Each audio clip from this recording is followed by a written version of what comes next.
Welcome back to, what is it, session 3 of the War of the Ring. We're going to be doing a lot of wizard talk tonight. Of course, we're getting through what is basically through the end of book 3 of the Lord of the Rings. So we'll be looking at the original draft material of the Palantirs, basically the confrontation with Saruman, which we were sort of in the middle of at the end of our last class, and then through the development of the Palantir. So anyway, so that's going to be great. I'm really looking forward to that. I'm gonna well, announcements first, and then I'll explain what I'm going to do. So okay, couple quick announcements. First, next week is the deadline for the call for papers for Mythmoot 5. Mythmoot 5, remember, is in June 21st to 24th in Leesburg, Virginia. If it's possible for you to attend, I strongly encourage you to attend. I've been talking a lot, of course, about regional events, and I'm super excited about our regional events. They are so much fun. It is so great to be able to get together for a day with people, to connect with folks that I've never gotten a chance to meet before. For instance, London Moot, April 28th. So glad to be coming to Europe and being able to hang out with folks who can't make it over here. That's all awesome stuff. The regional moots, the whole point of the regional moots is to have smaller and more local events, which can be easier for people to access when they can't make it to Mythmoot. So, like I said, London Moot, 28th of April is going to be great. Yana, so glad you got your tickets. That's great. I can't wait to hang out with you in London next month. However, Mythmoot is the big deal, right? Mythmoot is the big one. It's a 4-day. The others are small little one-day conferences, again designed to be accessible to people in different regions. Mythmoot is our big annual, national and international conference. Compared to like a one-day event, which the other events are, this is a 4-day event. It is awesome. I can't even tell you how awesome Mythmoot is. Last year's Mythmoot was the coolest conference experience of my entire life, and this year's looks even better. It's going to be so cool. If your last chance, however, to submit a proposal, if you want to read a paper or you want to suggest a panel discussion, like basically, if you want to participate or you want to see, to sort of help to organize something and make something happen at Mythmoot, there's a deadline for that, because we're going to be coming out with the schedule and everything pretty soon, which is going to be exciting. But anyway, so the 15th of March is the deadline for that. Go to the Mythmoot page.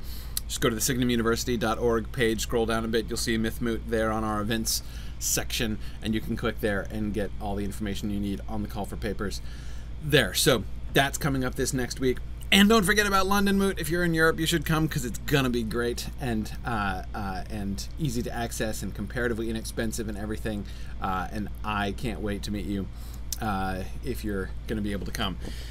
My last announcement, which is a relatively small announcement, but just put it on your, make a note, put it on your calendars. This coming weekend is daylight savings time for most of America.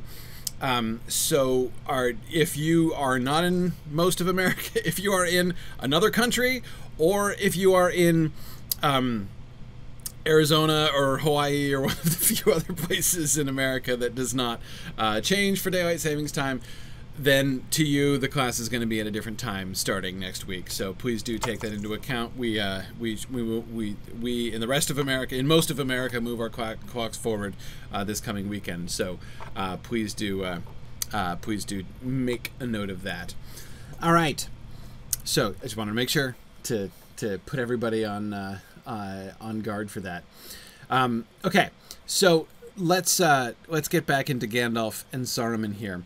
The first thing I want to do is I want to go backwards a little bit. I'm not going to spend a whole lot of time on this, but of course I've been away, as you know. So especially to explain this to people who are watching this asynchronously later, most of you who are participating live will probably have the same experience that I do. I feel like it's been like, 2 months since last we spoke together. So I was looking at my slides, like where I stopped last. I'm trying to remember where I stopped. And anyway, I was just like, man, I need to review stuff. So I want to just do a very brief review. I'm going backwards by 3 slides, and I just want to kind of read through those to remind us of what we had been seeing as we're setting up, especially here what we're doing is setting up the Gandalf and Saruman confrontation, right? And then we'll be moving forward through that. So we're going to look at all the Gandalf Saruman stuff primarily there, both in the Flotsam and Jetsam chapter and in the Voice of Saruman chapter, and then we'll be moving forward from there into the Palantir stuff. Is really neat. Isn't it cool to see the Palantir? It's so cool when we get those moments. To me, it's one of the biggest sort of payoff moments of the history of the Lord of the Rings books, when you see something which is so familiar, right? Something which is being able to see into the future as we are by being so familiar with the published text, knowing a thing that's going to be really big, that's going to be a really central part of the story, and seeing it just kind of emerging, and seeing Tolkien just kind of beginning to understand what's going on there. And sometimes we get those sort of jarring moments, Yana, as you're alluding to, like we got at the beginning of this one, right? Anyway, so we'll do that, and then if you'll know I'm doing super well if we get back. There are a few passages on the ends that we kind of skipped over, but I want to make sure we do the wizard stuff first, and we'll get to some end passages if I am truly and astonishingly successful. So that's the plan. So let's move forward. Okay. Gandalf's speech with Saruman. This is, of course, one of his outlines. He rides over flooded causeway. Saruman looks out of window above door, asks how he dares to come without permission. Gandalf says he thought that as far as Saruman was concerned, he was still a lodger in Orthanc. Guests that leave from the roof have not always a claim to come in by the door. Saruman refused to repent or submit. So here in this outline, we can see the basic concept, right? And the basic concept is of him coming.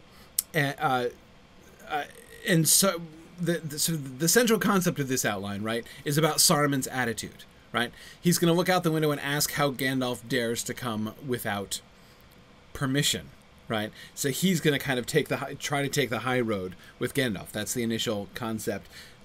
Ending with Saruman refusing to repent or submit, and getting a glimpse of the kind of banter that Tolkien has in mind for the conversation between Gandalf and Saruman, right? The business about the lodger and guests that leave from the roof, right? Now we'll see him develop this further, so we're going to come back to this concept. This is just the outline, with some of these kind of lines of dialogue floating in, as we've seen before. Later on, we'll see this sort of fleshed out in more detail. So, okay.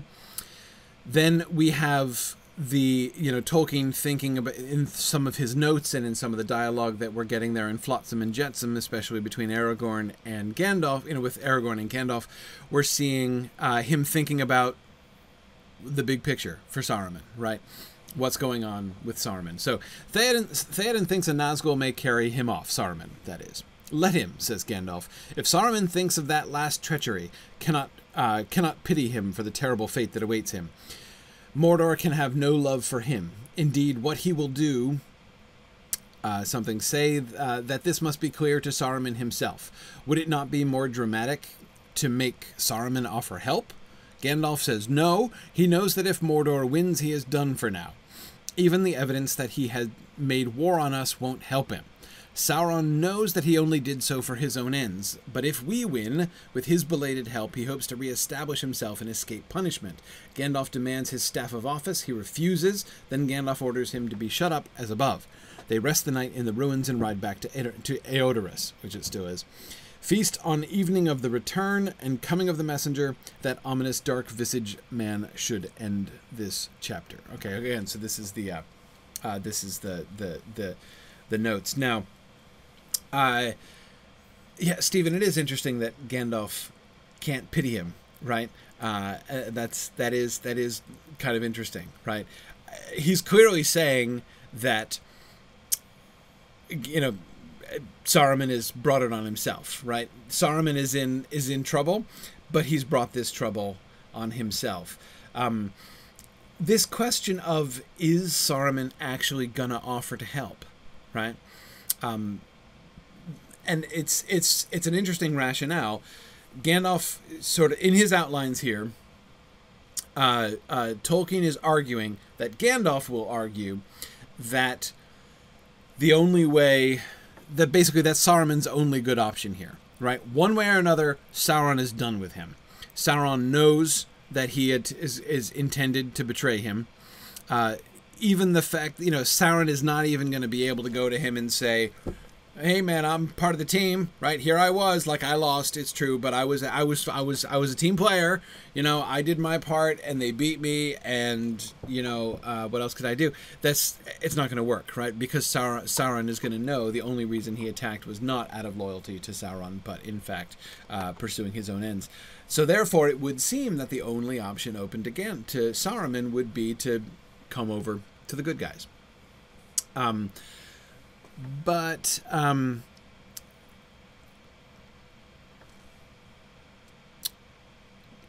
Tolkien doesn't seem to want him to do that, right?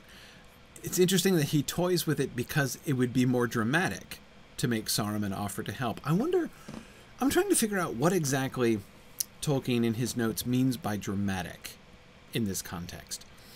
Dramatic in the sense of it would make for a greater, sort of higher story, right? I mean, Saruman simply digging in his heels and refusing kind of brings his story to an end, not quite to an end, of course, as we'll see, but it kind of shuts down that line of plot, right?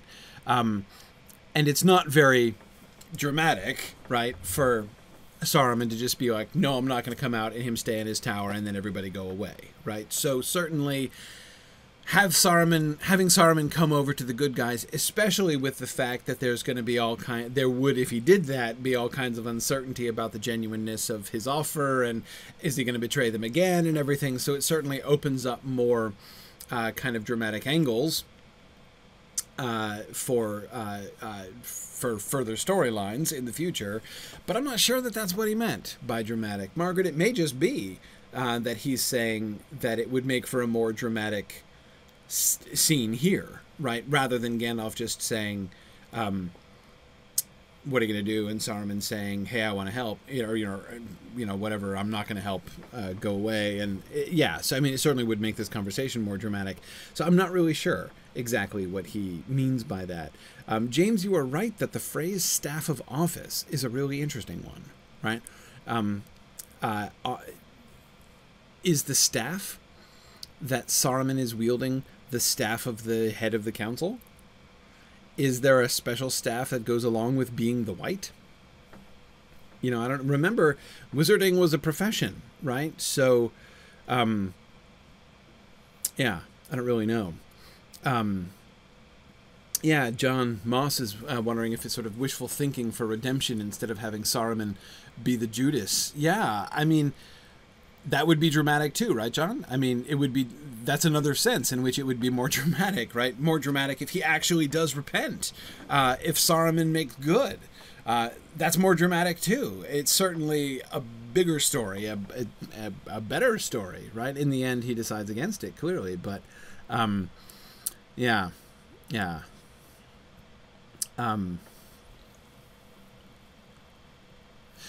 James is thinking about, if Saruman does help Gandalf.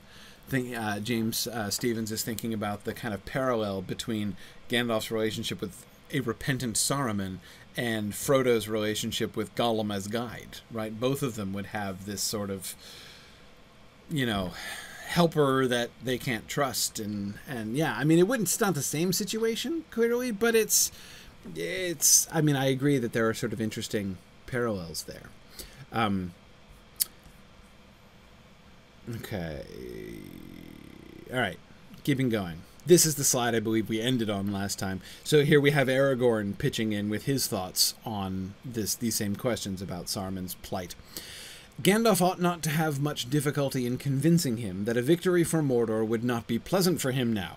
Indeed, and here Aragorn lowered his voice, I do not see what can save him except the ring itself. It is well that he has no idea where it is, and we should do best never to mention it aloud. I do not know what powers Saruman in his tower may have, nor what means of communication with the east there may be.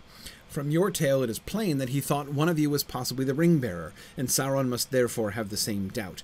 If so, it will hasten his attack westward. Isengard has fallen none too soon, but there are some hopeful points. All this doubt may help poor Frodo and Sam, but at any rate, Saruman is in a cleft stick of his own cutting.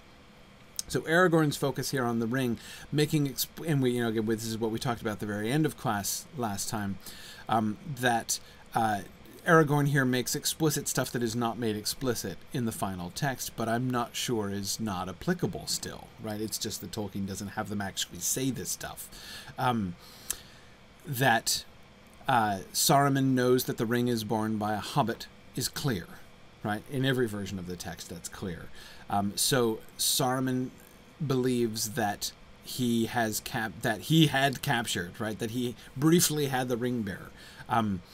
And this sense in which, it's really interesting, isn't it? The kind of double game that the good guys, have to sort of play. On the one hand, they don't want to talk about the ring, right? They don't want to play that up. They want to keep that as quiet as possible. And yet, there are a small number of people, Sauron and Saruman, for instance, very importantly, who do know that the ring is about and that it's borne by a hobbit. So they don't want to talk about it. They want to hush it up. But at the same time, they would it's useful to use Merry and Pippin as a decoy in this way, right? To allow both Saruman and Sauron to think that, yep, ring bearer is right here, right? One of these two dudes is the ring bearer, and you just missed, right? That would be helpful to Frodo and Sam, but of course they'd have to be careful doing that, and they don't want to talk about. He's whispering here because they don't even want their allies to know about it, right? He's not gonna tell them that. Now we saw Gandalf saying more to Theoden than he does in the text as well, right? Him telling Theoden, but he says it to Theoden aside. Even there, he doesn't want it to be general knowledge. Anyway, okay, so that's where we finished up. So I wanted to review that stuff, and now we can move forward. But a couple comments here first. Veronica says that Saruman is Gandalf's superior in the Order, but when Gandalf comes back to life, he's promoted to Saruman's position as head of the Order. Yeah, exactly. He clearly does have the authority to cast him from the Order and from the Council, right, as he's going to say. But that's one of the things that's really interesting to me, Veronica. In fact, if you understand what I mean by this, it's not like I actually forgot about it, but, Veronica, before you mentioned Gandalf's resurrection in your comment right there, as we've been looking at Gandalf, and I was forgetting about it, in the text you don't really lose, when you're like reading through the book, you don't really lose sight of the fact that, oh yeah, this Gandalf is the new Gandalf, right? This is Gandalf 2.0 we're talking about. The text, this original draft text, the thing that I'm missing is exactly that, Veronica, what you're pointing to, that new element of authority, right? We don't have Gandalf sort of uncloaking himself and pulling rank on Saruman. He makes some other moves, but he doesn't make that move. Gandalf doesn't sound. Remember the moment in the published text where he says, "Behold, I am not Gandalf the Grey whom you betrayed. I am Gandalf the White who returns from death." Right? Not only does he not say that in the original draft, he doesn't act like that. Right? Yeah, Kate, exactly. This Gandalf is much more like Gandalf the Grey, especially in his relationship with Saruman. So I find that very. So Veronica, thanks for bringing that up. I had not even consciously kind of put that together, but you're absolutely right. Yeah. Oh, and Lee, yeah, that's a great point. Lee's thinking about keeping the ring secret, and she's reminded of Sam's careful references to the ring in the Orc Tower. When Sam says to Frodo after finding him, that he has kept it safe, right? He won't even name it or mention what it is that he's talking about, even though they both believe they're the only living people left in the tower, right? But yes, that not wanting to name the ring aloud is I agree. That's interesting.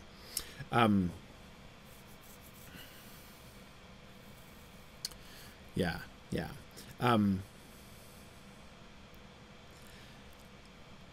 good. Let's see. Yeah, Stephen, I'm not sure if they're thinking, like, if Aragorn here is thinking that Saruman is more likely to help if he thinks that one of the two hobbits has the ring. I mean, if anything, that would make that whole situation sketchier, right? I mean, if Saruman is up there looking down at the two hobbits and being like, one of those two guys is holding the Ring of Power right now. Oh, hey, I am here to help, right? Come in, bring the hobbits, right? I've got a special room set up for them. Ask, hospitality and stuff, right? I mean, obviously, dangling them as bait in front of Saruman and then working with Saruman, I mean, really puts Merry and Pippin in pretty shaky ground. It would be really hard, I think. Yeah, Arthur, it would seem much more likely that he's just playing for time and planning on grabbing the ring. Exactly.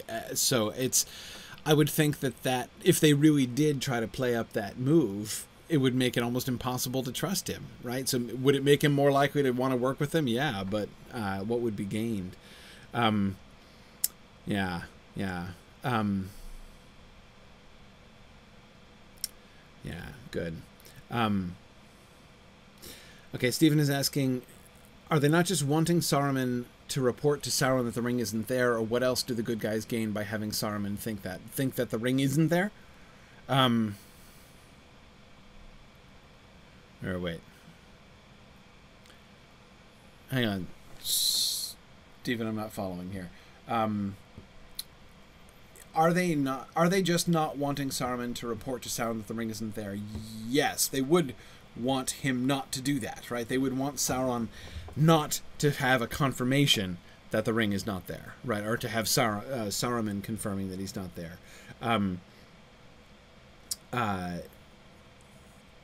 So what else do the good guys gain by having Saruman think that Merry or Pippin has it? The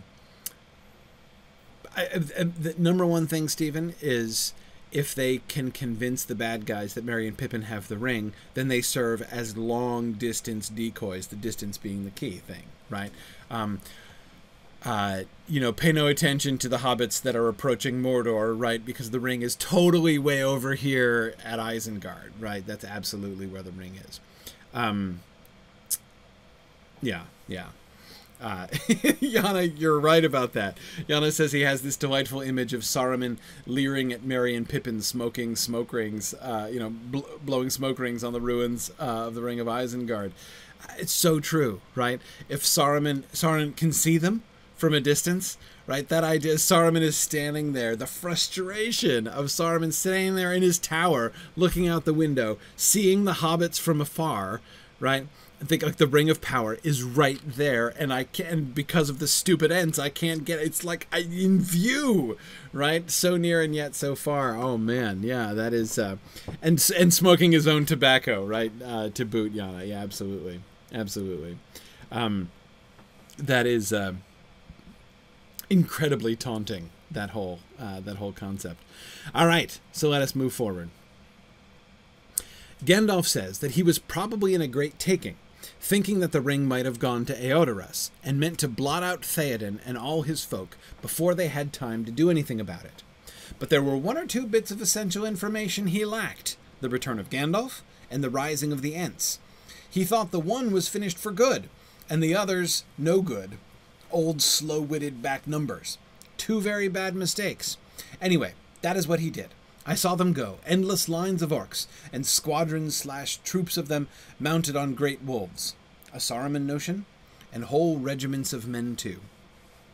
Okay, so there are, so this is of course in the dialogue of Merry and Pippin, as you can see, that there are, oh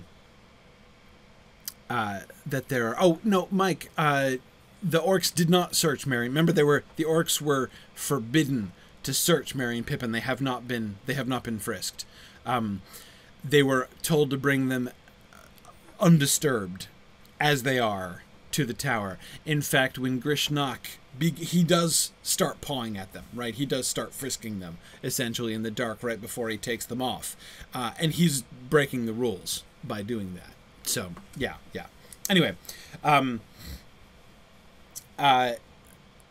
So here again we have another speculation, which I think might still be relevant in the published text, but which is not explicitly stated in the published text. Interesting, don't you see? Again, kind of stepping back from that for a second and looking at the big picture there. This is a trend, right? It's not a universal trend, but it definitely happens with some frequency here in these passages, that Tolkien, as he revises, tends to say less and less, right? There are many things that are taken out, not because they're necessarily being changed or removed, but because he doesn't want to be that explicit about it. And that makes sense, given how much we see him working this stuff out as he goes, right? You know, he has the characters do all this exposition and rationalize, you know, think everything through and explain everything, because he's thinking it through for the first time, right? That he's figuring this stuff out for the first time. And then after he has figured it out, he goes back and is like, okay, I don't necessarily want to make the characters explain everything like that, right? So I'm going to take out some of those things. And that's... so that's a really interesting trend that we see, and we've been seeing it a lot here in this whole book 3 section of his drafting. But of course, that one of the main things here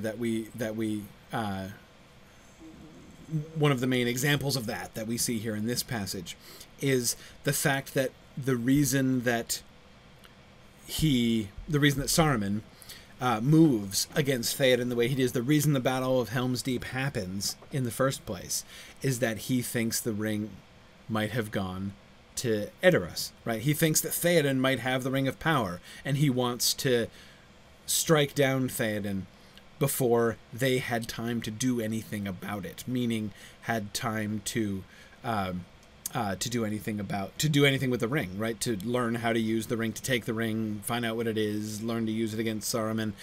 He thinks Theoden's got the ring, and he's going to go take it from him before he sorts it out. And that's really interesting. That Saruman had no idea about the return of Gandalf, and that, of course, he didn't know anything about the Rising of the Ents. So that, yeah, Merry, I forget whether it's Merry or Pippin speaking here, but they articulate two bad mistakes that he made, right? Not knowing about Gandalf and overlooking the Ents. Of course, there's a third mistake that he's made here, which is thinking that Theoden has the ring, which he does not have, right? That's sort of the unspoken mistake on top of all of it. Oh, sorry. I just want to pause for a second to explain. There's some questions on the Twitch chat. I see you guys there. Yeah. So for the Mythgard Academy classes, I am using a GoToWebinar session, which you can totally access. If you go to mythgard.org and look at the War of the Ring page under the Mythgard Academy tab, so go to the Academy tab and the War of the Ring page, and you'll get the link to the GoToWebinar session. I also just retweeted it on Twitter like an hour ago.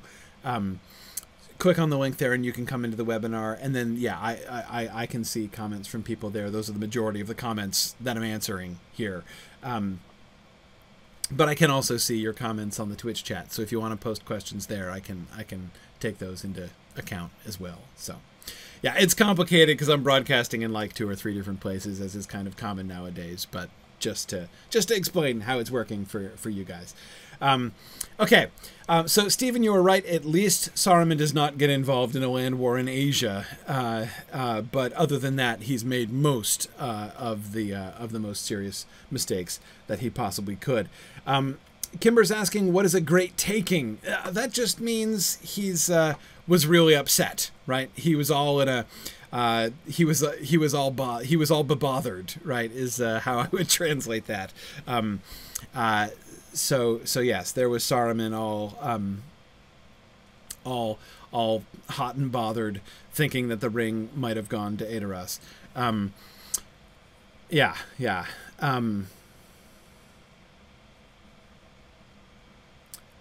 Good.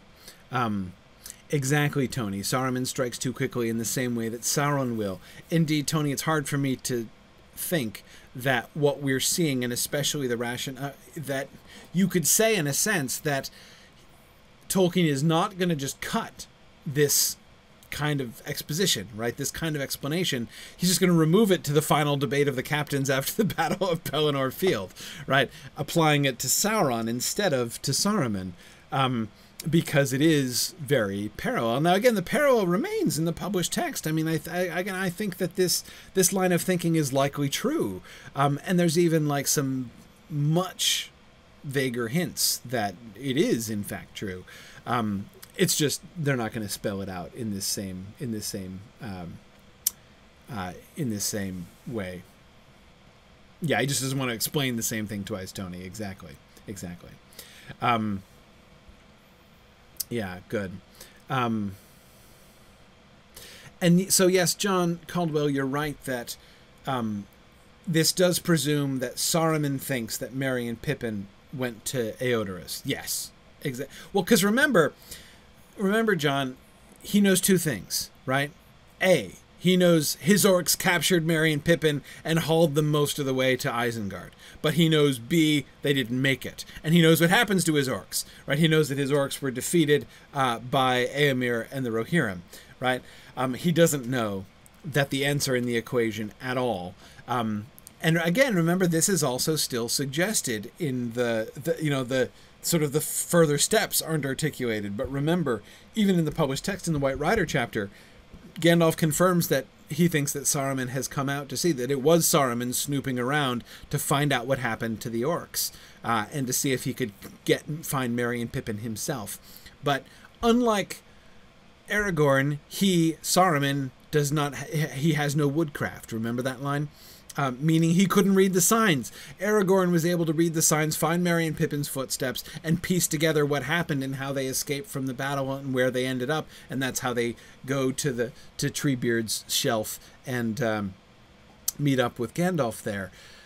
Saruman can't figure that out. All he sees, he knows the Ents had the hobbits. He knows that the Rohirrim destroyed the Ents. And so, logically, he thinks that either the hobbits themselves or the ring alone, if the ring was taken off their cold and bloody corpses, anyway, it's gone to Edoras, right? So it's a very logical conclusion for Saruman to come to, knowing what he knows, which is only those two things.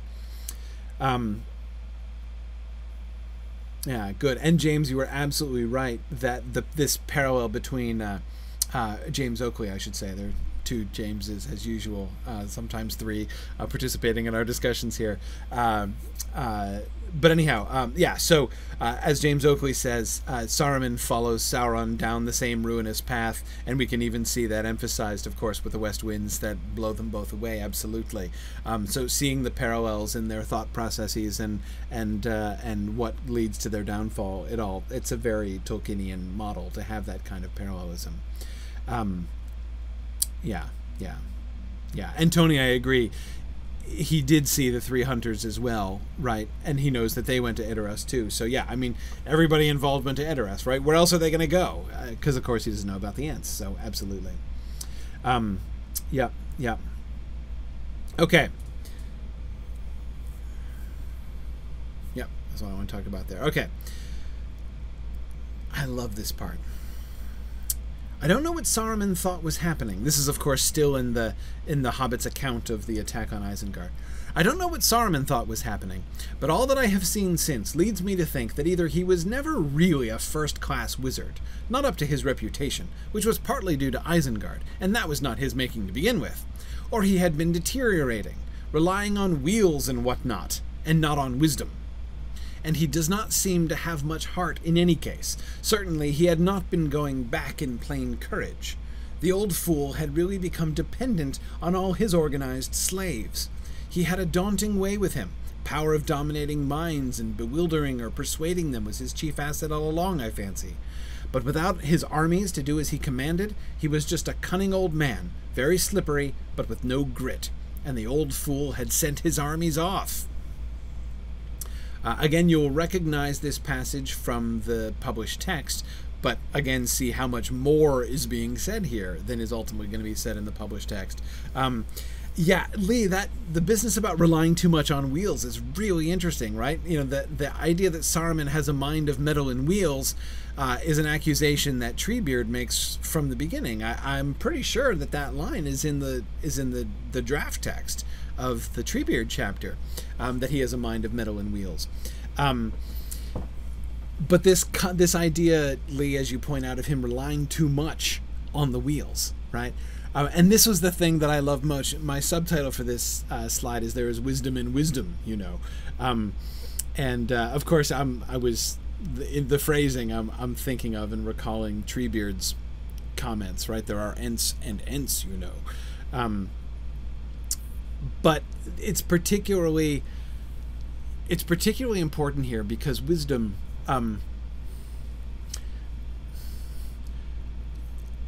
I think. This is a theory, but I feel pretty good about it. When Mary, I think it's Mary, says he had been deteriorating, relying on wheels and whatnot, and not on wisdom, right?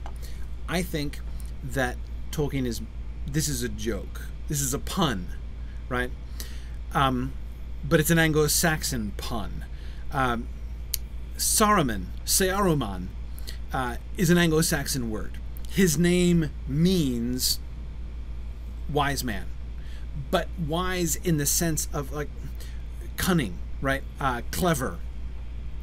The cunning mind, the cunning and clever person. In particular, like a Saruman is like a craftsman, like somebody who's cunning, who makes cunning things, right? And wisdom. There is an old archaic usage of wisdom that goes back to Anglo-Saxon, which defines wisdom in exactly that way, as like the ability to, I think I can illustrate this. You can still hear it in the King James translation of the Bible, actually.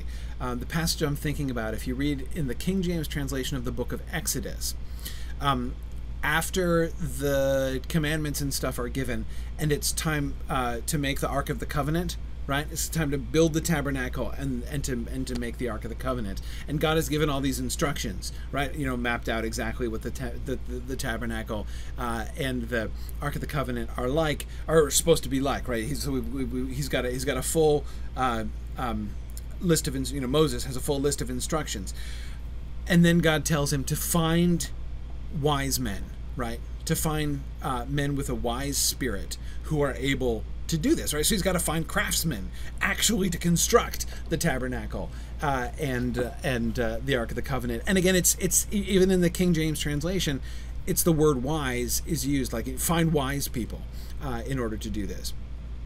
So anyway, like the wheels and stuff, like that is wisdom in one sense of the word, right? That is like to rely on wheels, to build cunning devices, cunning constructions in order, like that is what it means to be a Saruman, right? That is wisdom. But of course, just because it's wisdom in that sense doesn't mean obviously that it's wisdom in the other sense, right? In the larger and deeper sense, wisdom as opposed to foolishness. So, you know, a thing can be wise and still be desperate folly, as Fiver the Rabbit says, but that in a totally different context. But the point, sorry, I'm like crossing my Mythgard Academy streams here. But yes, the wisdom in the cunning device sense, in the crafty sense, is not necessarily wisdom. It can be foolishness, right? And that's, I think it's a joke. I think it's a pun. So how about that for a pretty nerdy and obscure pun that Tolkien is making here, Arthur, right? That he is, Mary is saying, relying on wheels and whatnot, and not on wisdom, right? He's got that wisdom over there, but the real wisdom, the wisdom that really matters, the wisdom that that helps you know how to make the right call and do the right thing. Yeah, he really struck out on that. Yeah, Tony, it's like when Gandalf calls Sauron a wise fool. Later on, it's a little bit different because he's not talking about two different kinds of wisdom there exactly, but yeah.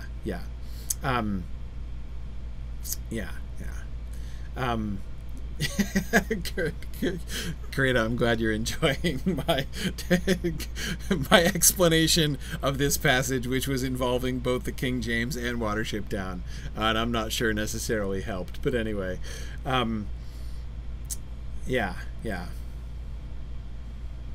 yeah, John, that is interesting. You're right. John Caldwell is thinking about the parallels between Saruman and Sauron, and John is seeing a greater parallel between Saruman and Melkor, especially the cunning, creative power that without slaves lacks courage. John, you know what that sounds to me like? That sounds like a really good a Myth Moot paper topic, actually. Doing a comparison of Saruman and Melkor would be really interesting, right? Because I agree with you, Saruman and Sauron are kind of the obvious parallels, right? But thinking about it in connection with Melkor would be really interesting.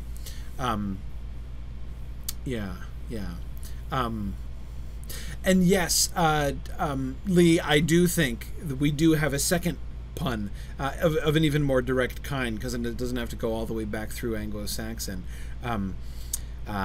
It can only just go back to Middle English and you'll get it, which is totally recent, right, as from Tolkien's perspective. He does not seem to have much heart in any sense. Certainly he had been going back in plain courage. The pun that Lee is pointing to is between heart and courage, right?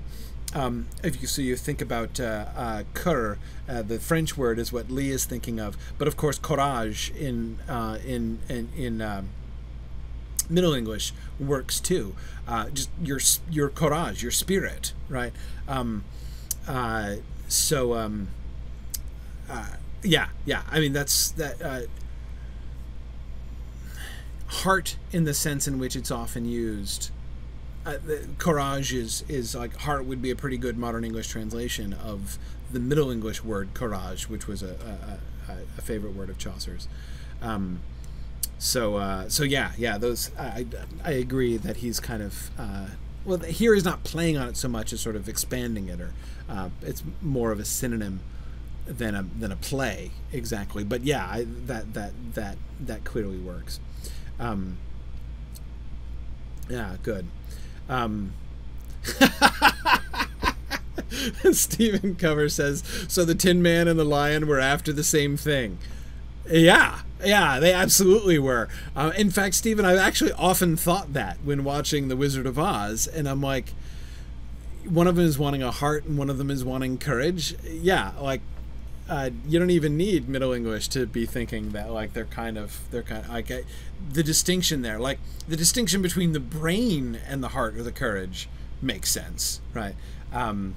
But yeah, I've never quite fully understood what really distinguishes, what the Tin Man wants and what the Lion wants. But, but anyway, well, we'll come back. Okay, all right. No grit. Okay. And the old fool had sent all his armies off. A couple of you before were pointing out how cheeky the hobbits are, right? For them to be sitting there smoking Saruman's pipeweed in the ruins of Isengard, calling him an old fool, right? Very interesting. Very interesting. Okay. Let's keep going.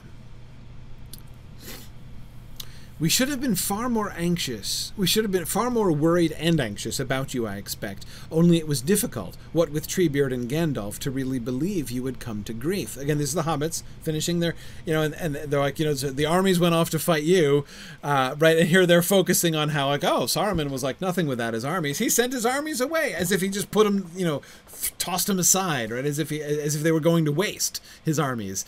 And so at the end of this speech is this little sort of acknowledgement of like, oh yeah, they were kind of, he sent his armies off to sort of put you guys into mortal peril, didn't he?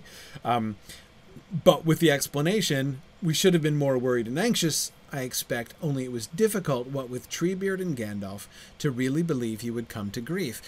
This charming view, right? Charming hobbit view that with Treebeard and Gandalf around, they're not going to let anybody actually, die or anything, right? Surely all of our friends are safe because Gandalf is there, right? There's this, like, young child to parent trustingness, right? That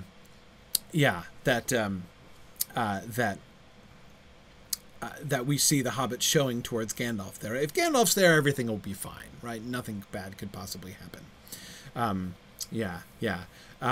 So that's really cute. Oh, thank you. Sorry, Harnuth in the Twitch chat just found that I was going to try to quote it, Harnuth, but I was quoting it from memory and I didn't want to screw it up. But yes, the King James quote from chapter 35 of Exodus, and every wise-hearted among you shall come and make all that the Lord hath commanded. That's Moses speaking to the Israelites. Yes, wise-hearted. Those who are wise-hearted are those who have the carpentry skill, basically, and the metalcraft to make the pins and make the cherubs on top of the thing and cut the the badger skins and everything else, right, that you need to make the tabernacle and the so it's the ability to craft things, but being wise-hearted, that's exactly it.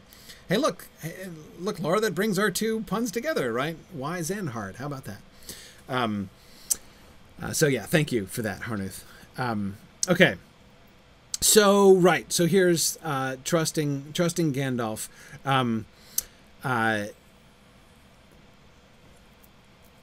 Then, yet we nearly did, said Aragorn.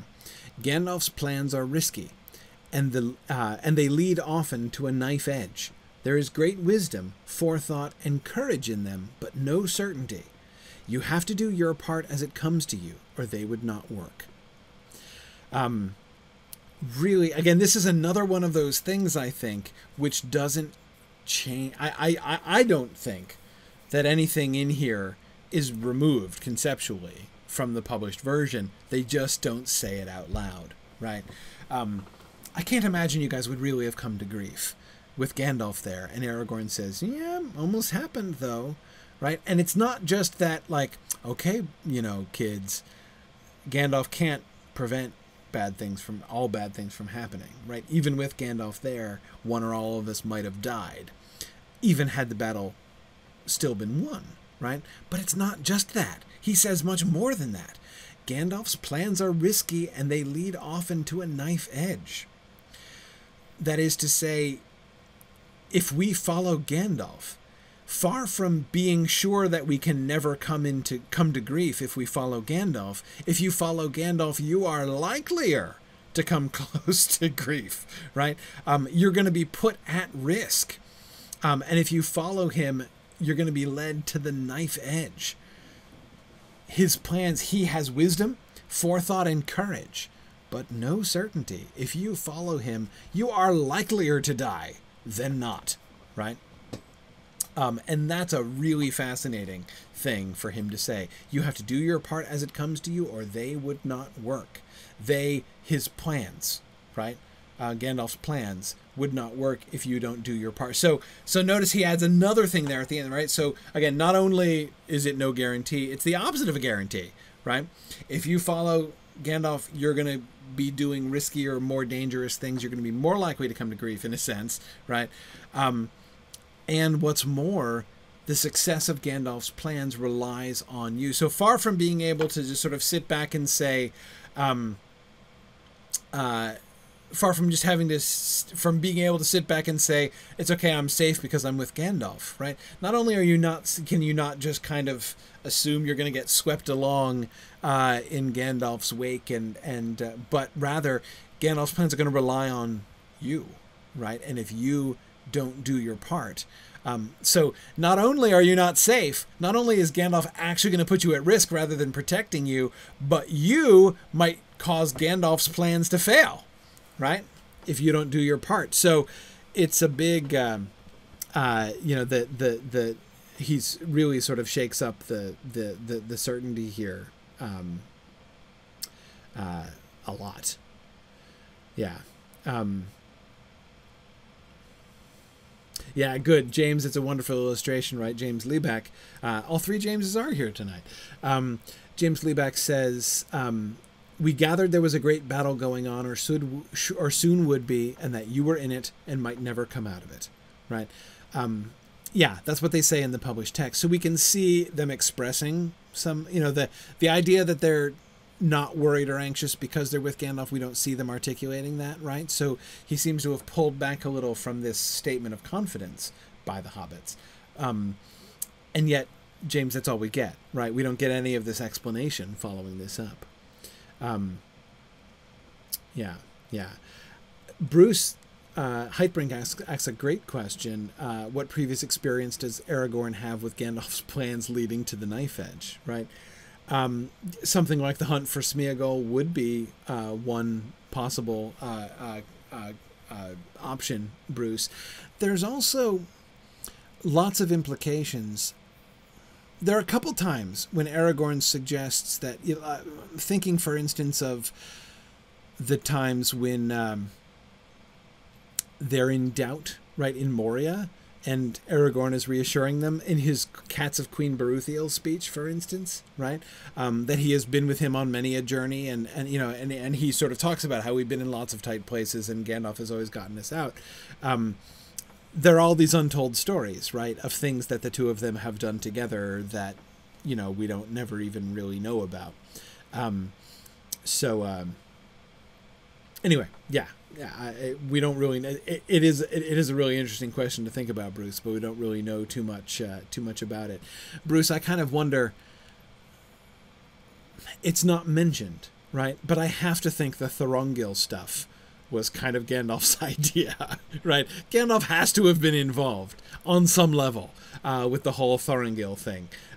Yeah, Tony was just saying the same thing. Exactly. Gandalf has to have been involved in the Thorongil days. If you, for those of you who don't remember what I'm talking about, of course, I'm thinking, in Appendix A of the time when Aragorn, in disguise and under a different name, fights in the wars with Gondor and helps to retake Pelargir. So yeah, that Gandalf has to have been involved somehow there. Yeah. Bruce, is Thorongil a thing yet? Oh no, I don't see any reason to think that. Right. No. But again, that's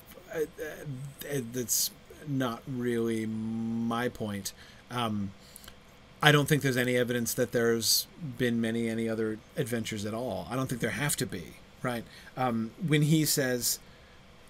Aragorn says Gandalf's plans are risky and they lead off into a knife edge, I don't think that means that there have to have already been written out examples of this, right? Any more than when Aragorn makes his Cats of Queen Beruthiel comment, Tolkien already had fully articulated instances from earlier on, right? It's just part of the story that they have had these experiences. So, yeah. Yeah, Tony, I gotta say, I think the odds of the odds of having the Thorongil story be involved in that Amazon adaptation, I gotta put the odds at like 80% at least, right? But anyway, yes. Good. And Kate Neville points out that we know even from The Hobbit that Gandalf sends hobbits off on adventures and they sometimes don't return, right? Absolutely. The conservative elements, which is like 90% of them, right, in The Hobbit, the dominant conservative majority of the Shire, who thinks that adventures are bad and scary, and think that Gandalf is a disturber of the peace, as he will say in Chapter 1 of The Fellowship of the Ring. That element of Hobbit society is right. I mean, they have a point, right? Gandalf does. He is a disturber of the peace in almost every way, right? So yeah, absolutely. Yeah, very good. Yes, and John, you're absolutely right that Aragorn would have heard tales of Gandalf's other things that he's done in the past from just growing up in Rivendell. I agree. Yeah. Josiah is thinking about, is comparing Gandalf's role in bringing others into adventures in Middle-earth with the Doctor in Doctor Who. Yeah, love that parallel. You know what that sounds like, Josiah? A really great Mythmoot paper, actually. So, just saying. Compare and contrast. Gandalf's relationship with the Tooks and the Faramir's and Aragorns of the world, right? With the Doctor's relationship with his companions. Good paper. Good paper topic. Okay. Yeah, Tony, you're right. You never know if you're a hobbit under the influence of Gandalf, if you may end up in a pair of wooden shoes. It could happen, right? You're completely right about that. Okay. Now we get into the full text description. So we're out of outline world, right? And of course, we were just the last few also. We were in the full version of the Hobbit's commentaries and discussions there in, what do you call it? Flotsam and Jetsam. Now, indeed, said Gandalf. Well, I am going to pay him a farewell visit. Perhaps you would like to come. I should, said Gimli. I should like to see him and learn if he really looks like you. You may not see him close enough for that, laughed Gandalf. He has long been a shy bird, and late events may not have... And he crosses that out and changes it to, he may be shy of showing himself, but I have had all the ants removed from sight, so perhaps we shall persuade him. They came now to the foot of Orthanc. Okay, so,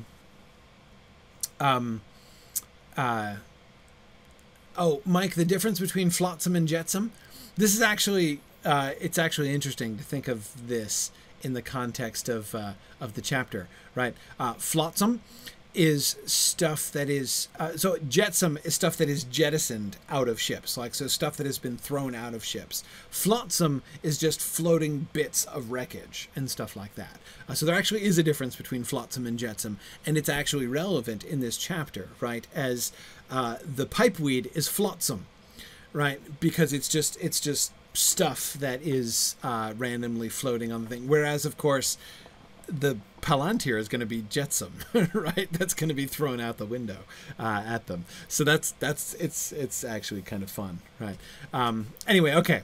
But sorry, what was I saying? Oh yeah, okay. About this passage, the one obvious big thing, right, is that the comparatively small stature of Saruman. Remember, and of course I know I'm relying on a lot of recall by you guys of the published text, right? And I suppose I should have said this a long time ago, and doubtless most of you have already availed yourself of this approach without my having to tell you. Really good idea to review the published text of the chapters that we're going to be talking about before we talk about them, because a lot of stuff will really kind of float to the surface if you do that, and it flotsam. There we are again.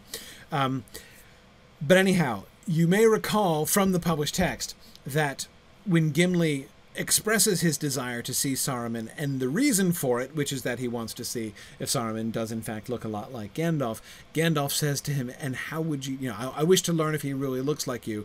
Gandalf says, and how would you do that, right? He could look like me in your eyes if he chose to.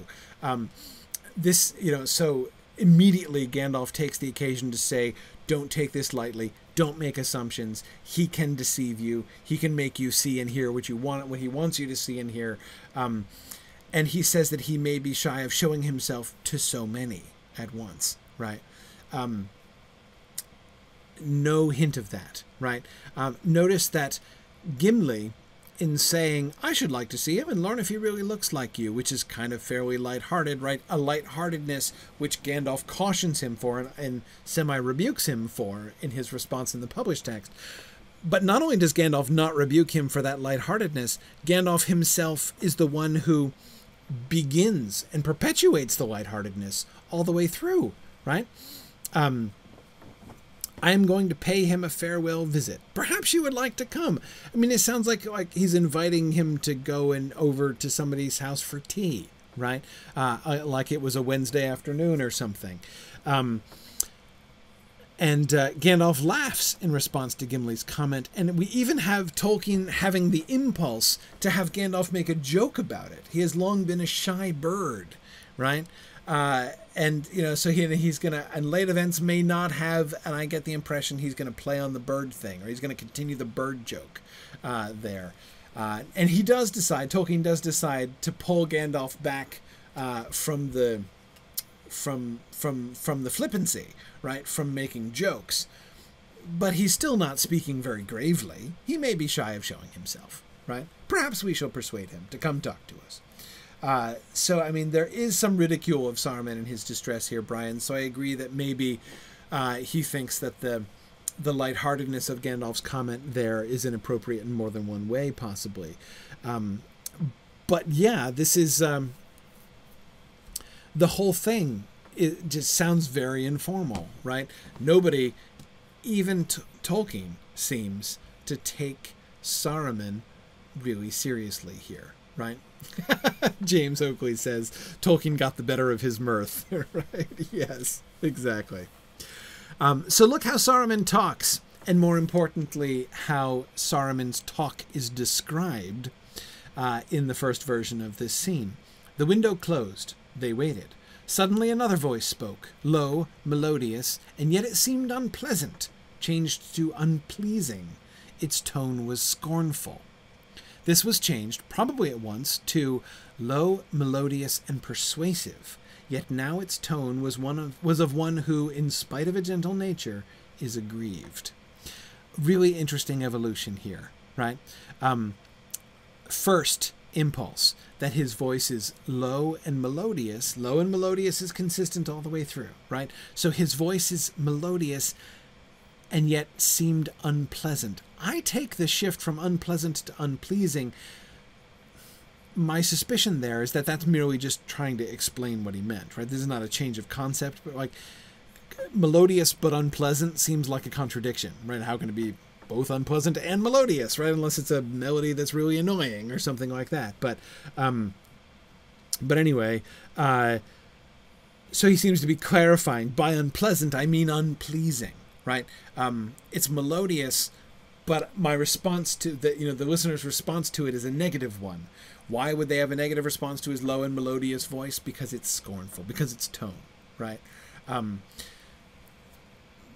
the shift from that to the revised version is a major shift, right? Shift from he has a pleasant but scornful voice, right? His voice sounds attractive, but I don't like him, to his tone is persuasive, and to show how to reveal how he is persuading, how he is working on them, right?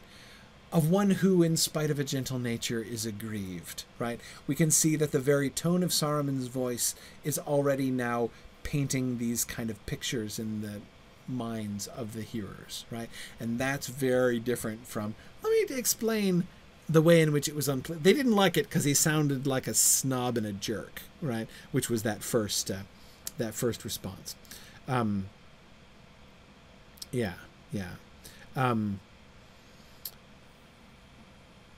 So Tony, we do see him zeroing in on Saruman's voice as his power, but it's clear that first description suggests nothing about any power. It's pleasant, right? It's melodious, but there's no sense of power in his voice. And we get that concept coming in here pretty quickly. Yeah.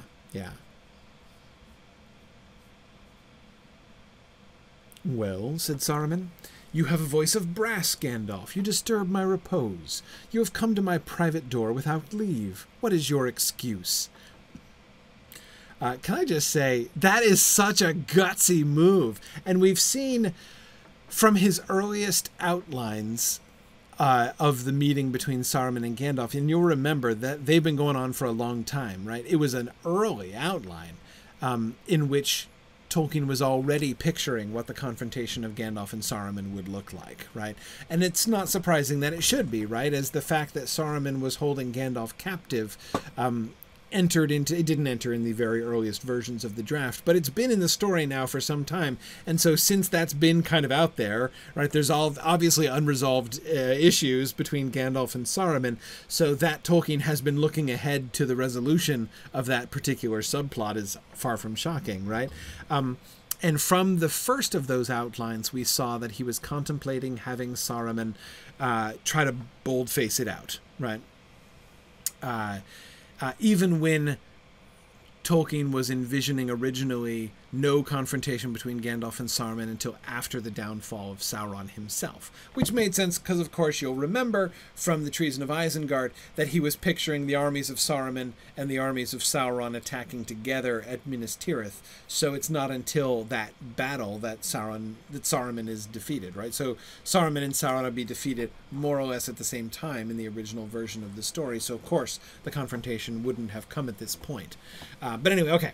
But again, there's boldface and there's boldface, right? I mean,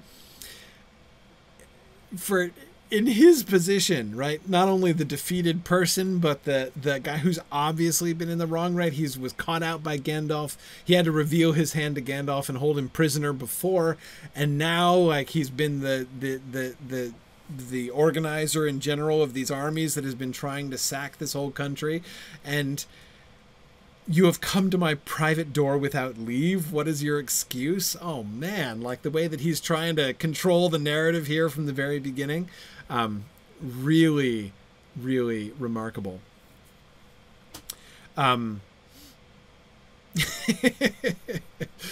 Yeah. And I agree, Josiah, what's your excuse sounds almost parental, right? He's not only claiming authority,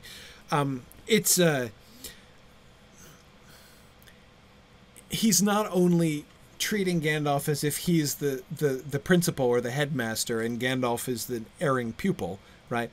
But as if he's an erring pupil who has... It's not just that he's come to the headmaster's office, right? He's barged into the headmaster's office, right? It's talk about like, sort of marginalizing Gandalf's position here, right? Without leave, said Gandalf. I had the leave of such gatekeepers as I found. Oh, burn! I love that, right? Hey, Merry and Pippin gave me permission to come in.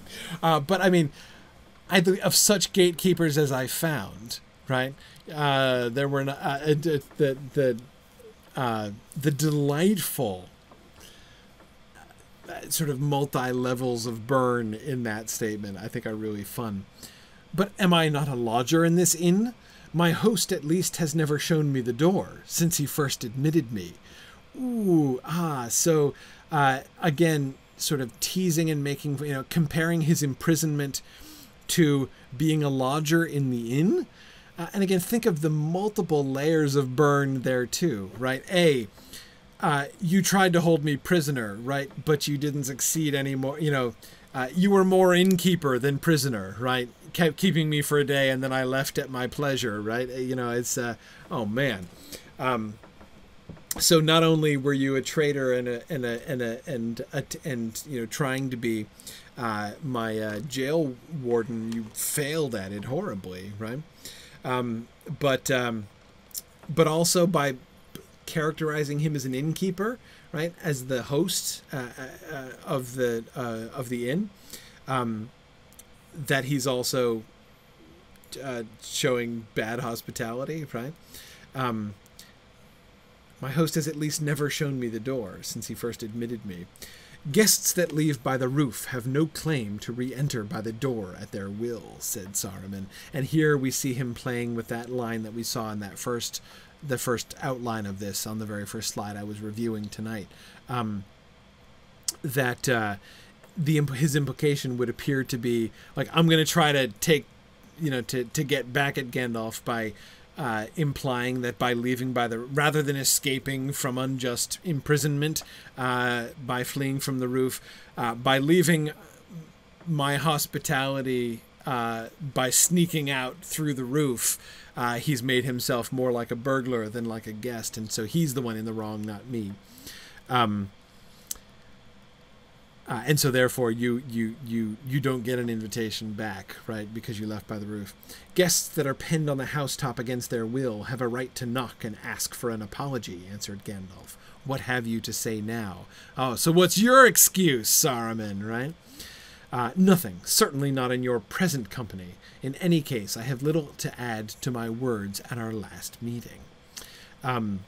Certainly not in your present company. You've really come down in the world, Gandalf, being escorted by mindless thugs like that. This is... so the first draft of Gandalf and Saruman's exchange... This is a brilliant exchange. I mean, it's very cunning, and it's very funny, but it's very different, right? As they're exchanging barbs and sort of, each one trying to kind of outmaneuver the other with words.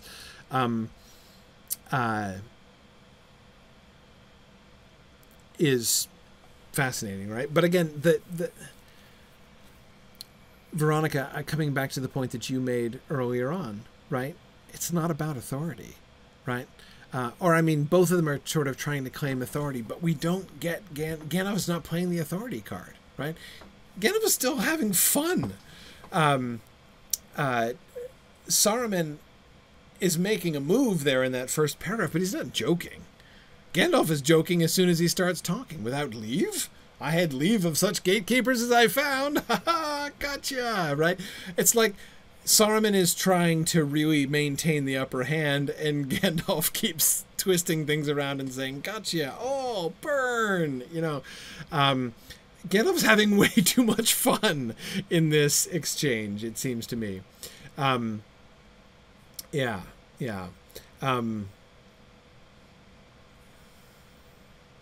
John, I do think as John Caldwell is asking, are his words here only meant for Gandalf or for the others to hear? Even though he's not addressing Theoden and company directly, some of the accusations are designed to sow distrust and uncertainty. Yes, no, it's one of the things that we see in this draft is that he never addresses anybody else, right? So he has no discussion with Theoden, no exchanges with Éomer or Gimli. It's just a conversation with Gandalf all the way through. So he's not doing that, but is some kind of seed of that here? Yeah, possibly. Yes. I mean, I to answer your initial question there, John, I do think that he means everybody to hear, right? They're speaking, both of them speaking openly here. Yeah, Jennifer Pope says it's like the ancient song battles, except it's an insult battle instead. Yeah, it really is. It really is. Oh, and by the way, I didn't quote the passage because it was just one little bit, but I put it in my subtitle. In this discussion, Saruman says to Gandalf, we are two members of an ancient profession, right? And it's fascinating because we've been talking about that, right? As we've been talking about wizards in the book so far, I've been arguing from the beginning that wizard is more of a profession. When they talk about Gandalf being a wizard, it's more like, being a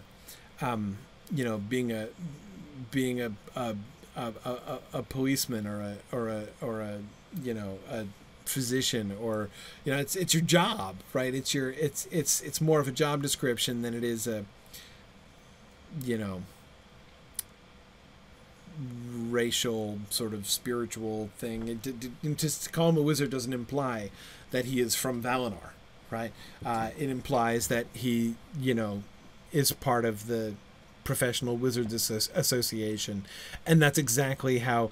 So I was interested because profession is a word we've been using in talking about wizards, and here we have, for the first time in the text, Saruman uses that word explicitly,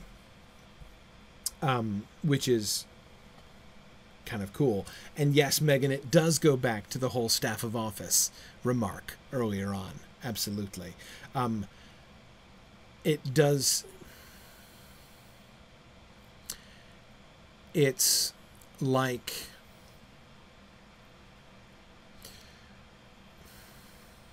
I'm trying to think of a good parallel, Megan. A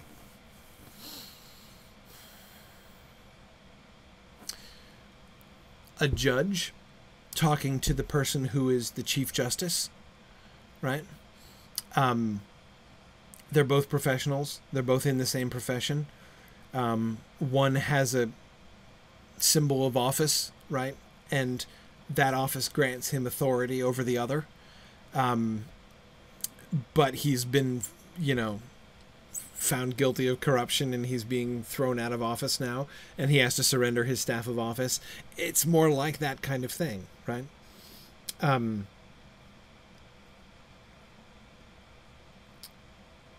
Yeah. James Liebeck is thinking about the insults here, and is wondering if this means that you can tell they were once good friends because they're insulting each other. It's a really interesting point, James, actually, because, of course, we have seen this correlation, right? We have seen the fact that you can tell when people are good friends because of how they insult each other. That's how friends act and how they treat each other in Tolkien's world. That's very clear. It's and very British. But I think the difference here, I guess, James, what I would say to that is you can tell they're not friends because Saruman isn't playing along, right? And I would go, going back even to the, even in this description, Gandalf is laughing. I don't think Saruman is joking anywhere, right? Saruman is trying to dig at him, right? He's trying to sort of win a rhetorical battle with, he's trying to maintain the upper hand from a rhetorical standpoint, but he's not laughing. I think Gandalf is laughing pretty much all the way through. Even his own, you can see it even a lot of in his word choice, right? Penned on the housetop, for instance. The sort of whimsical, am I not a lodger in this inn, right? He's laughing. Saruman is not laughing. And that's interesting, Josiah. Perhaps so. Josiah says Gandalf is trying to treat Saruman as an equal, but Saruman insists on his superiority. Don't joke with me, right? Yeah, perhaps. Yeah. Okay. Gandalf laughed. Understand one another? I don't know, but I understand you at any rate, Saruman. Well enough. No, I do not think I will come up. You have an excellent advisor with you, adequate for your understanding. Oh, wow. Wormtongue has cunning enough for two. Oh, shoot. It's just, you can learn some cunning from Wormtongue, right? Take lessons from your servant there, Saruman. Oh, man. But it had occurred to me that since Isengard is rather a ramshackle place, rather old-fashioned and in need of renovation and alteration, you might like to leave. Take a holiday, say. If so, will you not come down? A quick, cunning look passed over Saruman's face before he could conceal it. They had a glimpse of mingled fear and relief/hope. Cunning. They saw through the mask the face of a trapped man that feared both to stay and to leave his refuge. Oh man, the insults. Gandalf is so good at this. But to me, the really interesting moment is that last part. it had occurred to me that since Isengard is rather a ramshackle place, rather old-fashioned and in need of renovation and alteration, you might like to leave, to take a holiday, say. If so, will you not come down? Now, this is interesting in a couple different ways, right? First, of course, again, we have this mockery, right? Yeah, it's a ramshackle place now, right? Yes, it's in need of renovation. Yeah, because you've been besieged and destroyed, but also in need of alteration, right? And let's face it, it wasn't great before it got wrecked either, right? The changes that you made to it weren't so good, right? Needs to be changed back. Rather old-fashioned, right? This whole, like, orc and warg thing is so last year, right? Saruman, this whole iron chains and posts and things is no, that is very old-fashioned, right? Everyone nowadays is moving towards trees, right? Trees are the rage around here. Quite literally, trees are the rage around Isengard. Oh, that was a really good joke. I wish I'd thought of that on purpose. Oh, man. Maybe I could edit that out so that it looks like I was being deliberately clever. But anyway, Nancy Fosberg asks, is everyone moving towards trees, or are the trees moving towards them? That's exactly the question. Exactly.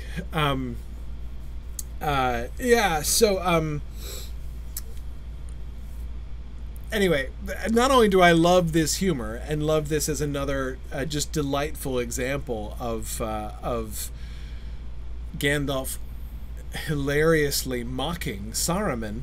I just kind of love that in general, but more. See the move that he's making here, right? Just as in that very first paragraph, right? Saruman is trying to do that whole, like, why are you breaking into the headmaster's office, right? Trying to put Gandalf in that position. Look at the position that Gandalf is essentially offering to Saruman, right? Saruman has been defeated. He was in the wrong. He has betrayed everybody. He attempted to kill every single person there, right? And rather than rebuking him, rather than saying, Saruman, you must repent, right? Confess your sins, repent from them, get down here on your hands and knees, begging for forgiveness, and maybe we won't kill you, right? They would be totally justified to talk to Saruman that way. Absolutely justified to talk to Saruman that way. But he's not doing that, right? Instead, he's jokingly, mockingly, it's true, but he is still kind of giving him an out, right? Inviting him rather than commanding him. Claiming, and again, Veronica, it's exactly passages like this, which were why I was in a sense forgetting that this was the resurrected Gandalf at all. He just doesn't sound like the resurrected Gandalf, right? He is claiming no authority at all, just offering. It's not exactly a good faith effort to let Saruman save face, because he's mocking him at the same time. So I don't want to go too far with that, but he's definitely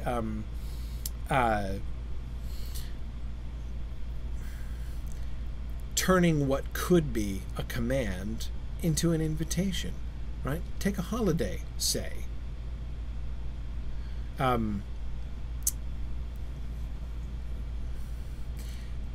Saruman could choose to play along with him, right? That option is open. So, and if he did, if Saruman responded to this, if the result of his quick, cunning calculation was to play along and to try to help out, he could respond to this by saying, this place is a bit washed up, right? I have this horrible infestation, right? I need to get an exterminator in, so I think I will accept your invitation and take a holiday, right? Will you look after the place while I'm gone? Maybe water the plants, right? He could do that, right? And if he did that, presumably he would be allowed to leave, and he would be leaving without admitting any guilt or apologizing, right? So, although again Gandalf is mocking him all the way through, there does seem to be a level in which he's legitimately being given a way to leave without having to humble himself, right? Michelle, yeah, I do think that he would get out of this with at least a few shreds of dignity. I do. Yeah. Now, Megan, I agree with you that it is a very subtle assertion of Gandalf's authority, right? That he has the authority to invite. Yeah, I agree.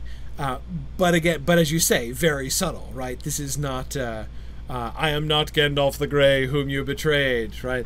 I cast you from the Order and from the Count. I mean, how far away is this? I thought you might like to leave to take holiday, right? How far is that from I cast you from the Order and the Council, right? I mean, we are long distances from that. Yeah. Since and then the Orthong stone gets thrown out the window and shatters on the steps, right? In as Donna was saying much earlier, in this sort of shocking moment, right? When you're like, it's the Palantir. Oh, okay. There it goes. There goes the Palantir. Yeah. Anyway, so Christopher comments and says, since there's no evidence at all that the conception of the Palantir had arisen at any earlier stage or in any earlier writing, this must be presumed to be its first appearance. Brief, however it is, right? But the draft does not make it clear whether my father perceived its nature at the moment of its introduction as Wormtongue's missile. Gandalf does not say what he thought of it, nor hint that it might be a device of importance to Saruman. In his letter to W.H. Auden of 7 June 1955, which is, of course, the year after the Fellowship of the Ring was published, my father said, immediately following the passage from that letter cited at the beginning of The Return of the Shadow, I knew nothing of the Palantiri. That letter, by the way, that's the famous letter where he talks about, like, he had no idea who that guy in the inn at Bree was, right? You may remember that famous letter. But anyway, he says, I knew nothing of the Palantiri, though the moment the Orthanc stone was cast from the window I recognized it, and knew the meaning of the rhyme of lore that had been running in my mind, 7 stars and 7 stones and 1 white tree. And I love that. You know, I love that in that classic Tolkienian way, right? He says, I finally knew the meaning of this, right? I discovered what this thing meant. This rhyme, this line of, verse was going through my head, 7 stars and 7 stones and 1 white tree, and I didn't know what it meant, and now I finally figured out what it meant.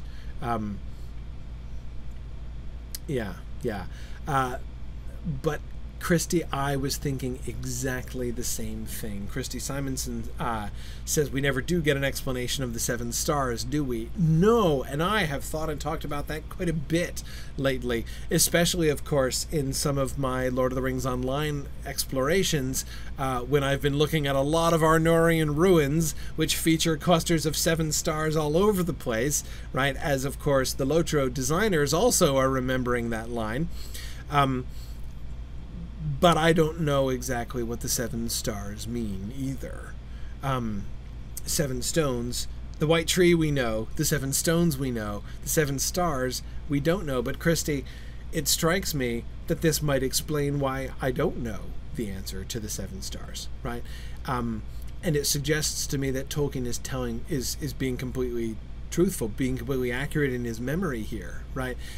It would make total sense, in other words, if that line of verse, 7 stars and 7 stones and 1 white tree, came to him first, and he knew what the white tree was, and soon discovered what the 7 stones were, but never fully discovered what the 7 stars were.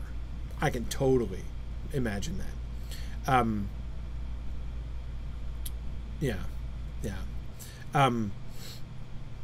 It is possible Nancy and Tony are both thinking of constellations. Nancy suggesting that it was the Great Bear. Possibly. I mean, yeah, it could be. I mean, the Great Bear, which is, of course, not the Great Bear in Middle-earth. It's the sickle of the Valar, placed in the north, that is above Morgoth's, where Morgoth's realm was, as a sign of his downfall, right? So, yeah, but those were never particularly associated with Numenor, right? In what sense were the 7 stars and 7 stones and 1 white tree, right? What brought... Remember, that line is in the verse, the answer to the question, what brought they from the foundered land over the flowing sea? Answer, 7 stars and 7 stones and 1 white tree. So there's really no sense in which they brought, the Big Dipper with them. Yeah.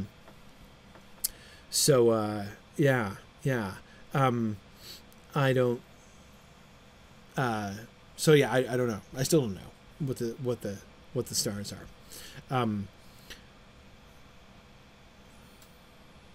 What else was I talking? Oh, the Palantir, right? Okay, so the Palantir bursts literally onto the scene. Boy, I'm full of this humor tonight. The Palantir bursts onto the scene, and breaks the end. But it does seem that as soon as it happens, Tolkien has a notion, right? So let's watch this notion grow in Tolkien's mind, because it's really fun. Not likely, answered Gandalf. But I had reasons for trying. I do not wish for mastery. Saruman has been given a last choice and a fair one. He has chosen to withhold Orthanc at least from us, for that is his last asset. He knows that we have no power to destroy it from without or to enter it against his will, yet it might have been useful to us. But things have not gone badly. Set a thief to hinder a thief. Struck out, and malice blinds the wits. I fancy that if we could have come in, we should have found few treasures in Orthanc more precious than the thing which the fool Wormtongue tossed down to us. Because, of course, in a quick second draft, the Palantir does not break, but the stairs break under it instead. A shrill shriek, suddenly cut off from an open window, came from an open window high above. I thought so, said Gandalf. Now let us go. So, in this quick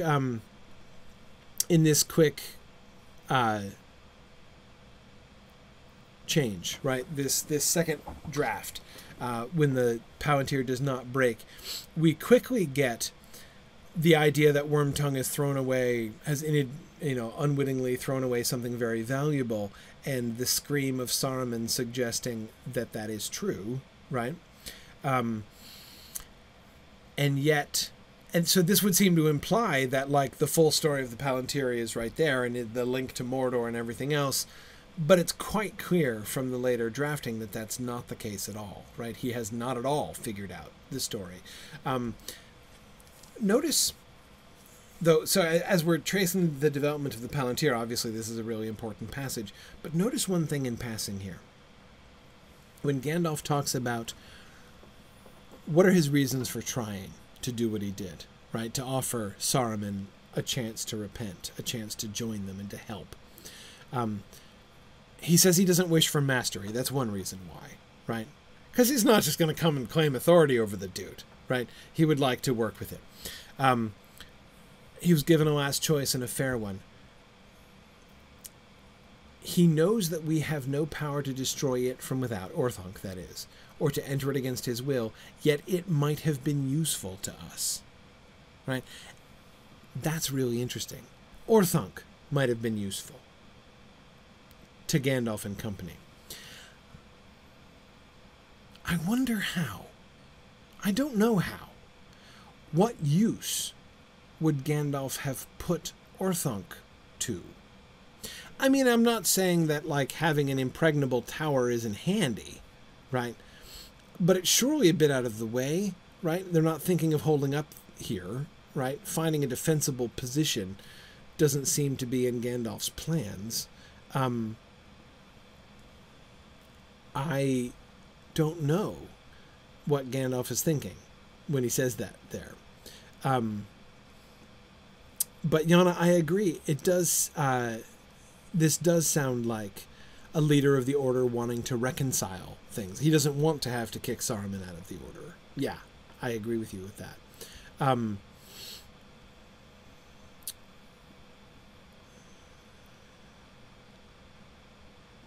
I agree, Michelle, it doesn't sound like Gandalf necessarily has a concrete plan there.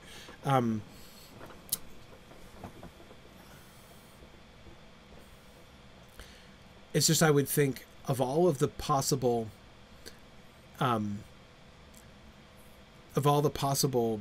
benefits that would come of Saruman coming over to their side, the usefulness of Orthanc itself would seem to me to be kind of fairly low down that list, right? Yeah, I wonder. Kimber, that's a really interesting suggestion. Kimber says they could hole up there and pretend to be setting up a stronghold from which to wield the ring. That would be interesting, wouldn't it? To try to make Sauron think that they have the ring way over here at Orthanc, right? Come get me, Sauron. Which would not only would Orthanc be a really good place from which to do that, because they could hold out for a long time. But of course, obviously, geographically, it would clear the way for Frodo a lot better, right? That's interesting. That's interesting. And Tony, I agree. Malice blinds the wits is a great proverb, right? I agree with you, Tony. Let's see if we can bring that back as a proverb. Let's,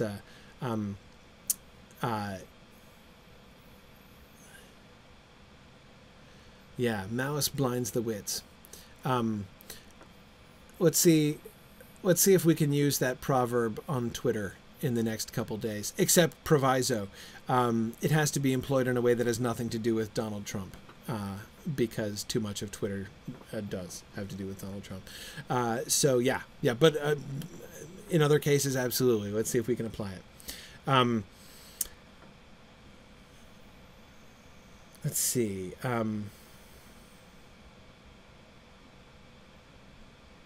Yeah. Oh, let's see. Okay. Yeah, Josiah, thinking of the 7 stars, is thinking of how 7 stars were about it and a high crown above it, the signs of Elendil that no lord had borne for years beyond count in the description of Aragorn's banner at the Battle of Pelennor Fields. Yeah, that it's a symbol of the Numen of Elendil and his people is clear. I agree. But why? Why are 7 stars the symbol of Elendil? That's what I don't understand. But anyway, okay. Okay.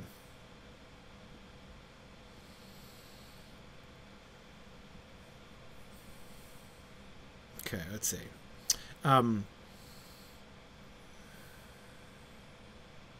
Oh, Timdoff was suggesting the same thing about setting up a sort of a fake rivalry to Sauron as a decoy. Yeah, Tim, exactly.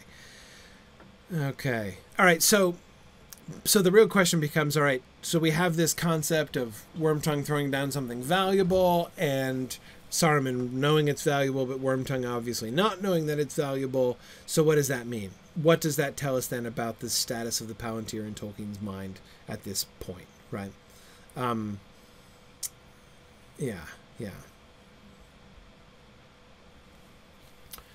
This was the Orthanc stone, written above Orthanc stone with a K, Orthanc stone with an Ev, which is good. Orthancstan, right? Just putting it in Anglo-Saxon, which kept watch on movements in a neighborhood, but its range was limited to some 100 leagues. It will help to keep watch on Orthanc from afar. Okay, so the power of the Palantir is that it enables you to keep watch. So it's a seeing stone, right? We get that right away. It's a seeing stone. But it's a seeing stone with a limited range. All it does is just enable you to see around, right? It is a seeing stone.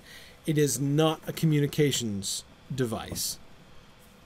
Or at least there's no hint of that here, right? Night comes swiftly. They come to the fords. This is, of course, another one of his outlines. They come to the fords and note the river is failing and running dry again. The starry night. They cross and pass the mounds. They halt under the stars and see the great black shadow passing between them and stars. Nazgul. Gandalf takes out large globe and looks at it. Good, he said, it shows little by night. That is a comfort. All they could see was stars and far away small bat-like shapes wheeling. At the edge was a river in the moon. The moon is already visible in Osgiliath, said Gandalf. That seems the edge of sight. Okay, so Gandalf looks into the stone. He says, the stone's going to be useful because we can use it to see things up to 100 leagues around us, right?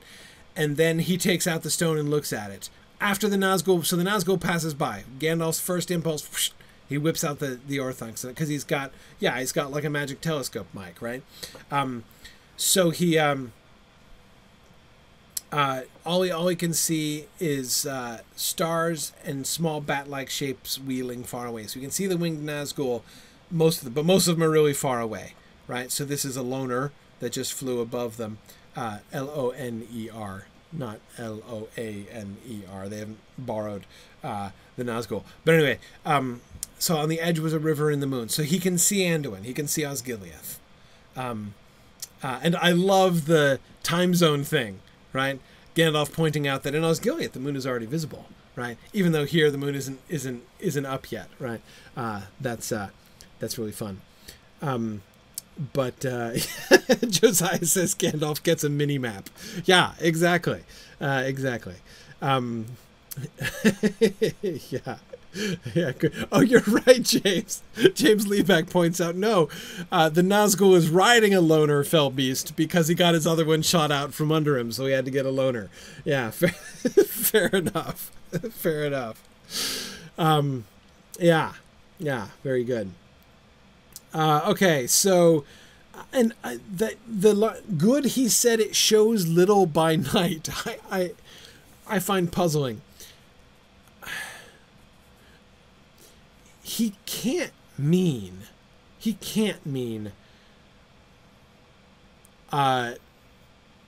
see much in it at night, right?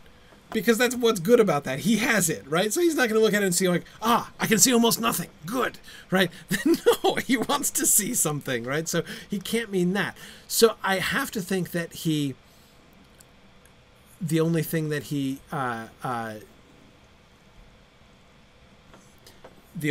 it means is shows in the other sense. It shows little by night, meaning it will not show us up. So, because of course it's pitch dark, right? So if he pulls out the Palantir, it could glow really brightly or something, and therefore the Nazgul flying up above could see them, like, oh, what is that shining beacon of Palantir over there, right? So I think when he says it shows little by night, it means like it doesn't show up in the night, right? It doesn't show up in the darkness, is how I understand that. Exactly. It's not glowing. It's not like suddenly your iPhone turning on in the middle of a dark room, for instance. Exactly. I don't see any reason to think, Yana, that he's thinking of reciprocity with other stones in that, like, by saying that here. But soon that prospect is going to come up, but it hasn't yet. Okay. As they draw near Helm's Deep, a shadow comes up like a mist. Suddenly they hear a rustling whisper, and on both sides of them, so that they are in a lane, shadows pass away northward. Huorns. Okay, so we've got the shadow up above, the Nazgul. We've got the Huorns passing them by on the ground. Insert now page 3 of chapter 29. This is the description of what happens at Helm's Deep and how the Huorns left, right? As you can see in Christopher's notes, that page kind of wanders around until it finally finds its home.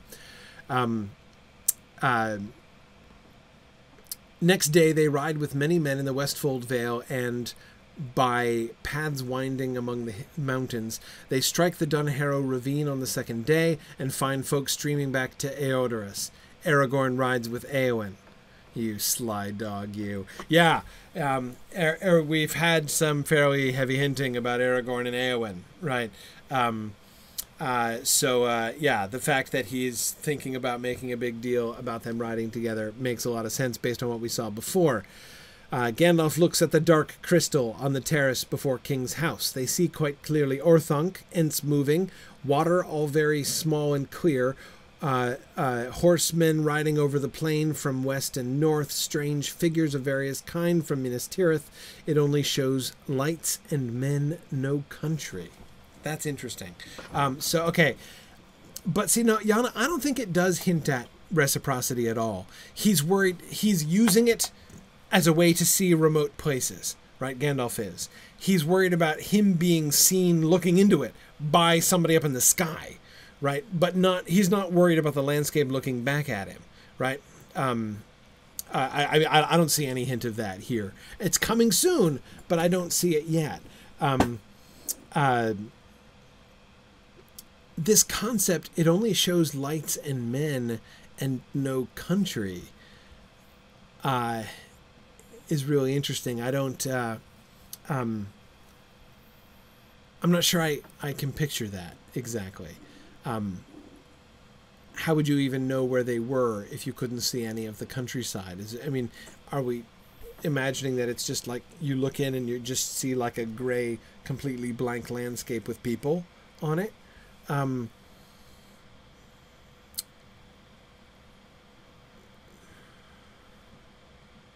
Or maybe, yeah, Margaret Joyce is saying it sounds like the Marauder's map. Maybe it would work like that in some sense. That is more of a sort of what you would see would look more like a map than like a view of the countryside. Yeah. Yeah.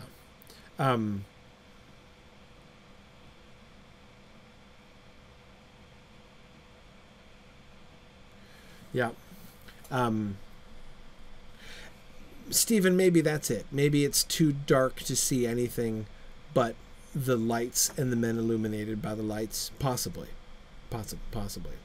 And, Yana, I was thinking exactly the same thing. When I'm trying to picture how it could show you only lights and men and no country, it makes me think exactly of like those times when you log into a video game like Lord of the Rings Online and you get some, like the terrain graphics files don't load instantly and you're just seeing yeah, that's exactly what I was picturing, but I can't imagine that's what Tolkien was picturing. Yeah.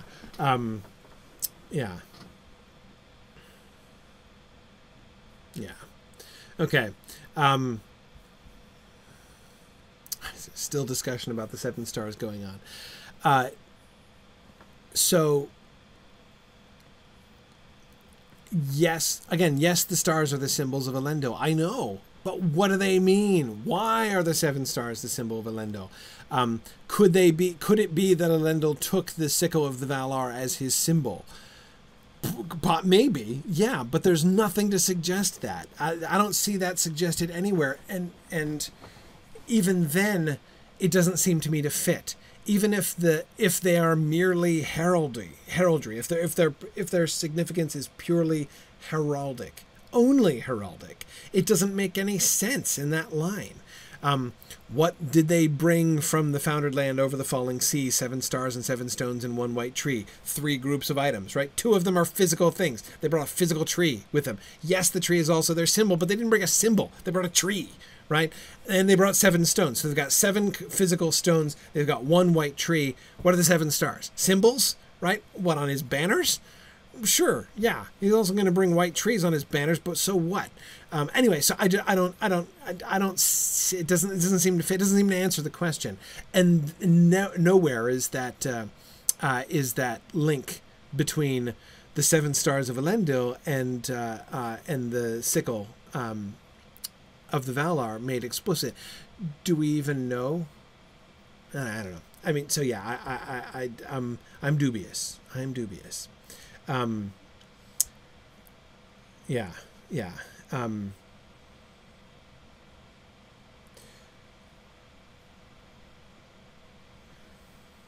But sorry. Okay. End of 7 stars discussion. Let's keep going on. And the dark crystal, right? The dark crystal. Gandalf looks at the dark crystal. I don't know why I'm so amused by calling the Palantir the dark crystal. But I am. I can't help it. Okay. I said that Isengard was overthrown and the stone was going on a journey, said Gandalf, and that I would... so this now, Yana, is where we have reciprocity finally coming in, right? So Gandalf is looking in the stone and talking to somebody, right? I said that Isengard was overthrown and the stone was going on a journey, and that I would would speak to it again later when I could, but at the moment I was in a hurry. First of all, how awesome is that? How awesome is that, right? Is this Sauron? Is this Sauron that Gandalf is talking to? It's like, hey, Sauron, yeah, so Isengard is overthrown, right? And this stone is going on a little trip, if you know what I mean, right? Okay, no, sorry, I'm sorry. Sauron, I'm sorry. I've got an appointment right now. I'll talk to you later, right? But seriously, come on now. That's hilarious. I think that's hilarious. Yep. I'll get back to you later on.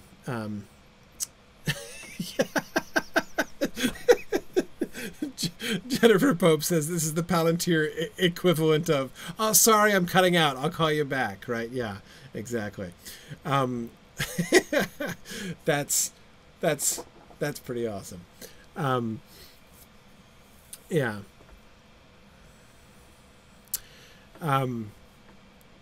It's just I really that's one of my favorite of the scenes that have ended up on the cutting room floor. That's definitely on my short list. Not in the same way as like the awesome scenes from the Battle of Helm's Deep, the first drafts of that, but yeah, the just for pure comedy value.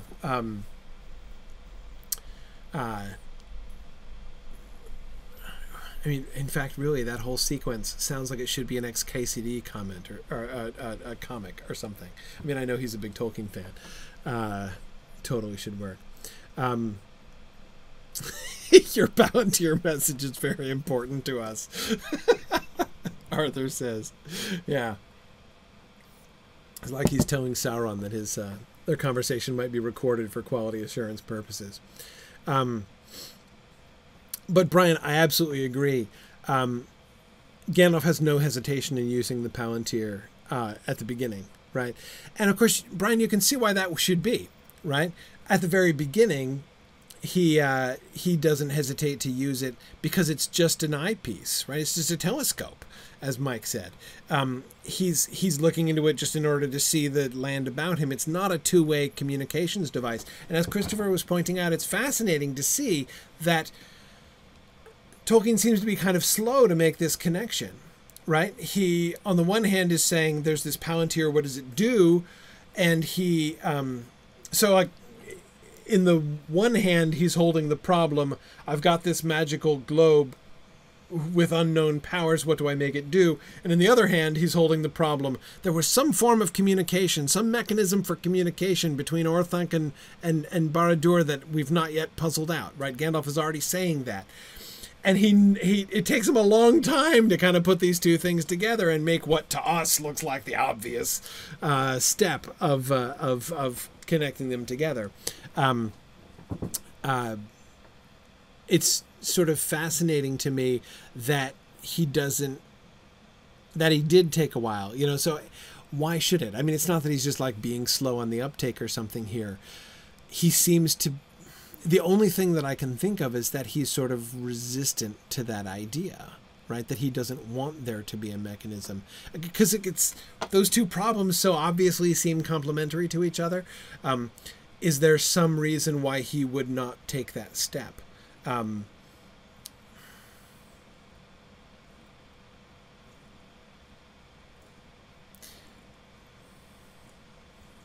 don't know.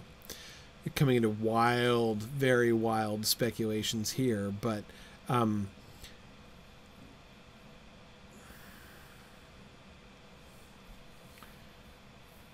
could he have actually been resistant to having the Palantir be essentially just a long-distance communications device? I mean, we're making all these jokes about cell phones and stuff. Could that be exactly what Tolkien was wanting to resist? Not cell phones, obviously, he didn't know about those. But he did know about telephones, right? Did he not want this just to be a piece of technology, right? Exactly, Mungly, too telephone-like, right? He didn't want it just to be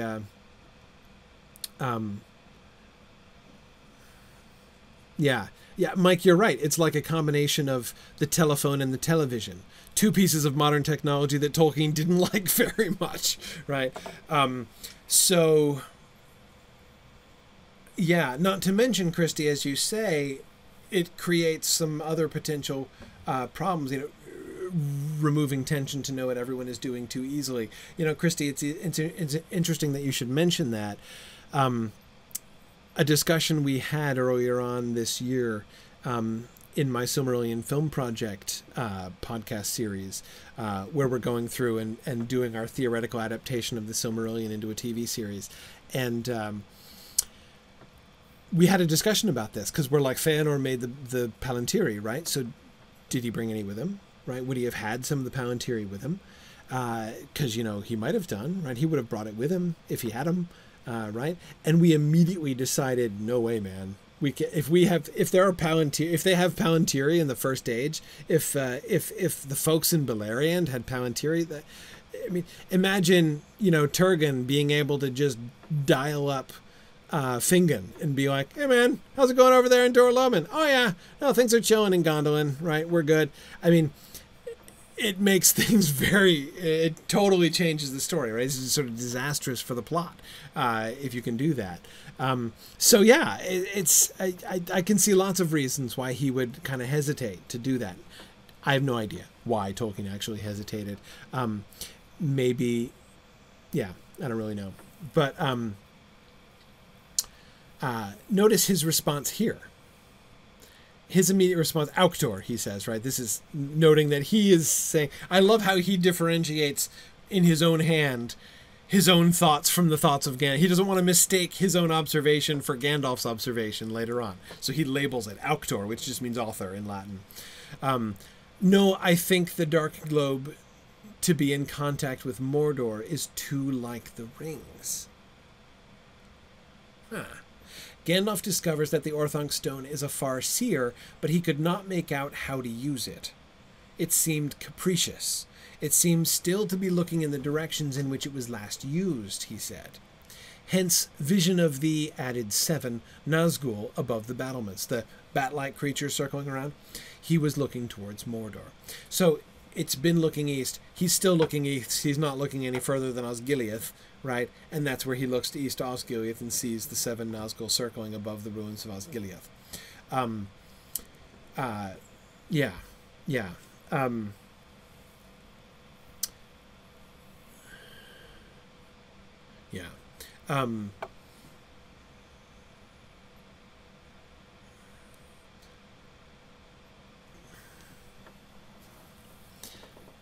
So we were noticing, Brian, you were pointing out how, Gandalf uses them without a qualm or a concern at the beginning, right? At first, it's because their job was simpler. They were far seers, right? Notice now how he's trying to complicate this by making them hard to use, right? Difficult to master, capricious.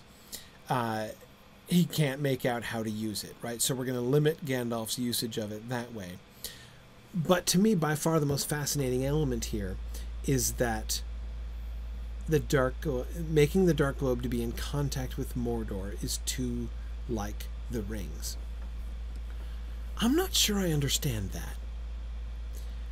How does establishing the link using the Palantir as the link between Orthanc and Mordor make it, the globe, too like the rings? I don't know. Stephen is wondering, is it, because of the way the ring controls all of the rings? Maybe. Temptation of power? Yes, Tara, but yeah. But see, it has I mean, it can do things, right? So there's always going to be temptation to power in it, but it's the contact with Mordor specifically that leads him to say it's too like the rings, it would seem.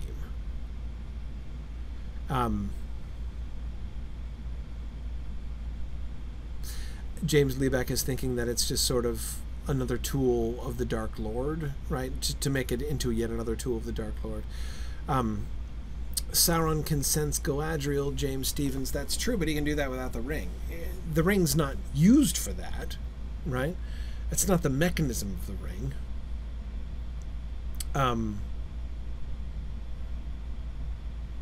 Yeah, Matthew, I think you've got it. This is what I'm thinking too now. Yeah, that seems right to me. Matthew Hirschenrudder says, the reason they can't use the rings is because they're corrupted by Sauron. He doesn't want to use the same narrative device to keep his characters from using the Palantiri willy-nilly. Yes. So if we say we can't use the ring because we'll be corrupted by the power of, by the evil of Sauron that is within them, we can't look into the Palantiri because we'll be corrupted by the evil of Sauron. Yeah, that seems to me more along the lines that makes sense of it for me, Matthew. Because it is true, if you think like the way in which the Palantir is used as the instrument of Saruman's corruption, it's not identical in any way to the way that the ring is used as the mechanism for people's corruption. But it's not wholly unlike either, right? Yeah, it seems to me to work. Okay, cool. Can one see back?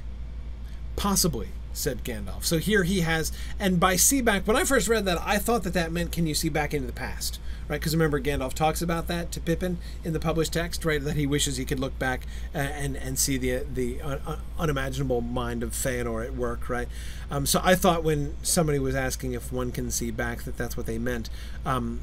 But Christopher points out, and I'm sure he's right, that by see back they mean, is it a two-way communications device, not just a one-way, right? Is it a video phone, or is it just a telescope, or just a telescope? Possibly, said Gandalf. It is perilous, but I have a mind to use it. He stands back. He has been seen bending over it. No, he said, this is an ancient stone set in an upper chamber of the tower long, long ago, before the Dark Tower was strong. It was used by the Warden of Gondor. One also must have been in the Hornburg, and in Minas Tirith, and in Minas Morgul, and in Osgiliath. 5. They saw the Hornburg. They saw Minas Tirith. They saw Nazgul above the battlements of Osgiliath. So Saruman learned some of his news, he said. Okay, so by 5, it's clearly not. Christopher argues, and again I strongly agree with him. By the 5 in parentheses there doesn't suggest there are only 5 Palantiri. Sorry. Rather, it means that 5 of the 7 Palantiri are in Gondor, and only 2 of them are up in the north. And remember, the North Kingdom isn't even really a thing anymore, or rather, it was nothing but a city in exile. When the Númenóreans got kicked out of Gondor, they went and they built their little city, which is going to become Fornost, up in the north. But it was never like, and the 2 realms formed kind of in parallel. That's not yet in the story. So it makes sense that 5 of the 7 rings would be in the south, and only 2 of them would have wandered up into the north.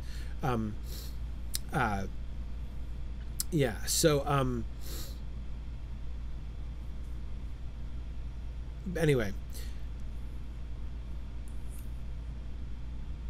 notice what is developing here, and this would seem to be following up on the rejection of like not making it want to be too ring-like, right? It's not going to be made by Sauron, right, or influenced by Sauron. Where does it come from? The Númenóreans, right? From Númenor. They brought it from Númenor, right? So this is a Númenórean device. I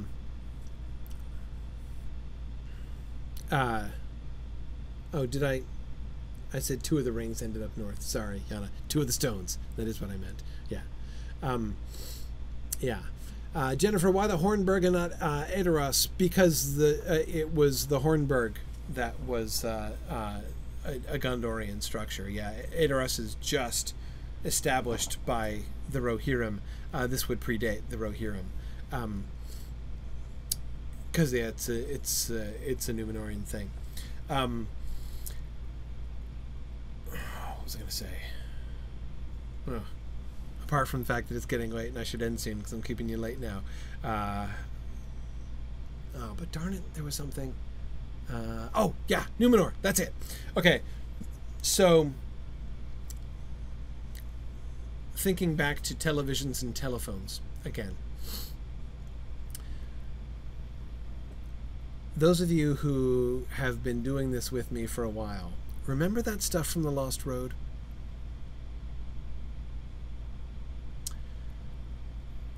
There are implications in the older Númenorian legends that the Isle of Númenor becomes great.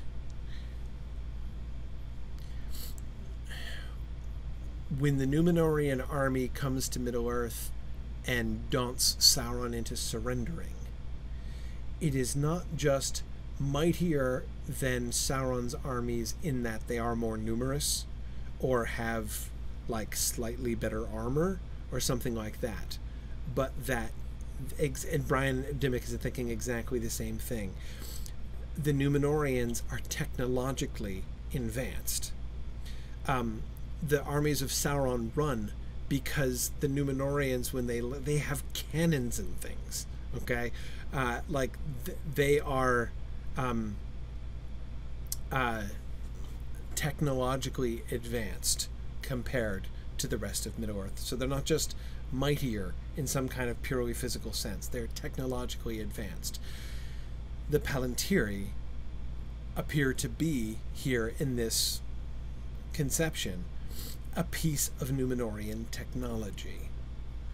I'm not saying that he's deliberately thinking that they're like televisions or telephones, but yeah, just like vibranium, Kate. Exactly. Right. Sort of. No, not anything like vibranium, in fact, but yes, Yana, there is indeed a version of Númenor with airships. Yes, there are. There are. Exactly. And it's clear that the ships that go to attack Valinor, in at least one or two versions, are not sailing ships. They're like steamers and stuff. They've got smoke is coming from them, and is one of the things that is obscuring, Tolaresia as they go by.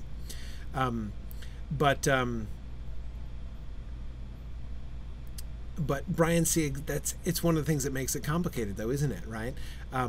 The technical advancement of Númenor, as Brian Dimmick is pointing out, was not a positive in Tolkien's mind. I agree, not at all a positive in Tolkien's mind. And so it makes the Palantir an intrinsically dubious thing. But dubious, Brian, in a different way than the Ring, right? Not in the sense of corrupting, the corrupting influence. But yeah, it is. It's very interesting, and I want to point this out because he seems clear, at least for a while. We're going to get to Feanor before too long, right? He's going to bring up the Feanor concept that they're made by Feanor originally. That is, he's going to turn them into a piece of elvish magic, of elvish craftsmanship, rather than a piece of Númenorian technology. But it not only makes sense that they would have been made by the Númenorians, just because the Númenorians brought them over, and so why wouldn't they have made them? But if they had, this is the category they would be in, right? Not magic, but technology. Yeah. Anyway, okay. All right, I will stop there. I got pretty close. Yeah. Still got a little bit more, but I got to stop. We got a couple more things on the Palantiri, and then I still have my Ent comment. Oops. lights flickering, not good. We're having a big snowstorm in the middle of a big blizzard up here, very heavy wet snow. I've been expecting to lose power all night. So I think I'm going to stop while I'm ahead before the lights go out. Thanks everybody for joining me. I will see you guys next week as we will continue to move forward and totally not get further and further behind. Thanks so much for joining me. See you guys next week. Bye. The Mythgard Academy has been offering in-depth discussions of awesome books and films since 2013, completely free to attend and free to download. If you've enjoyed our discussions and would like to help them continue, please consider donating at Signum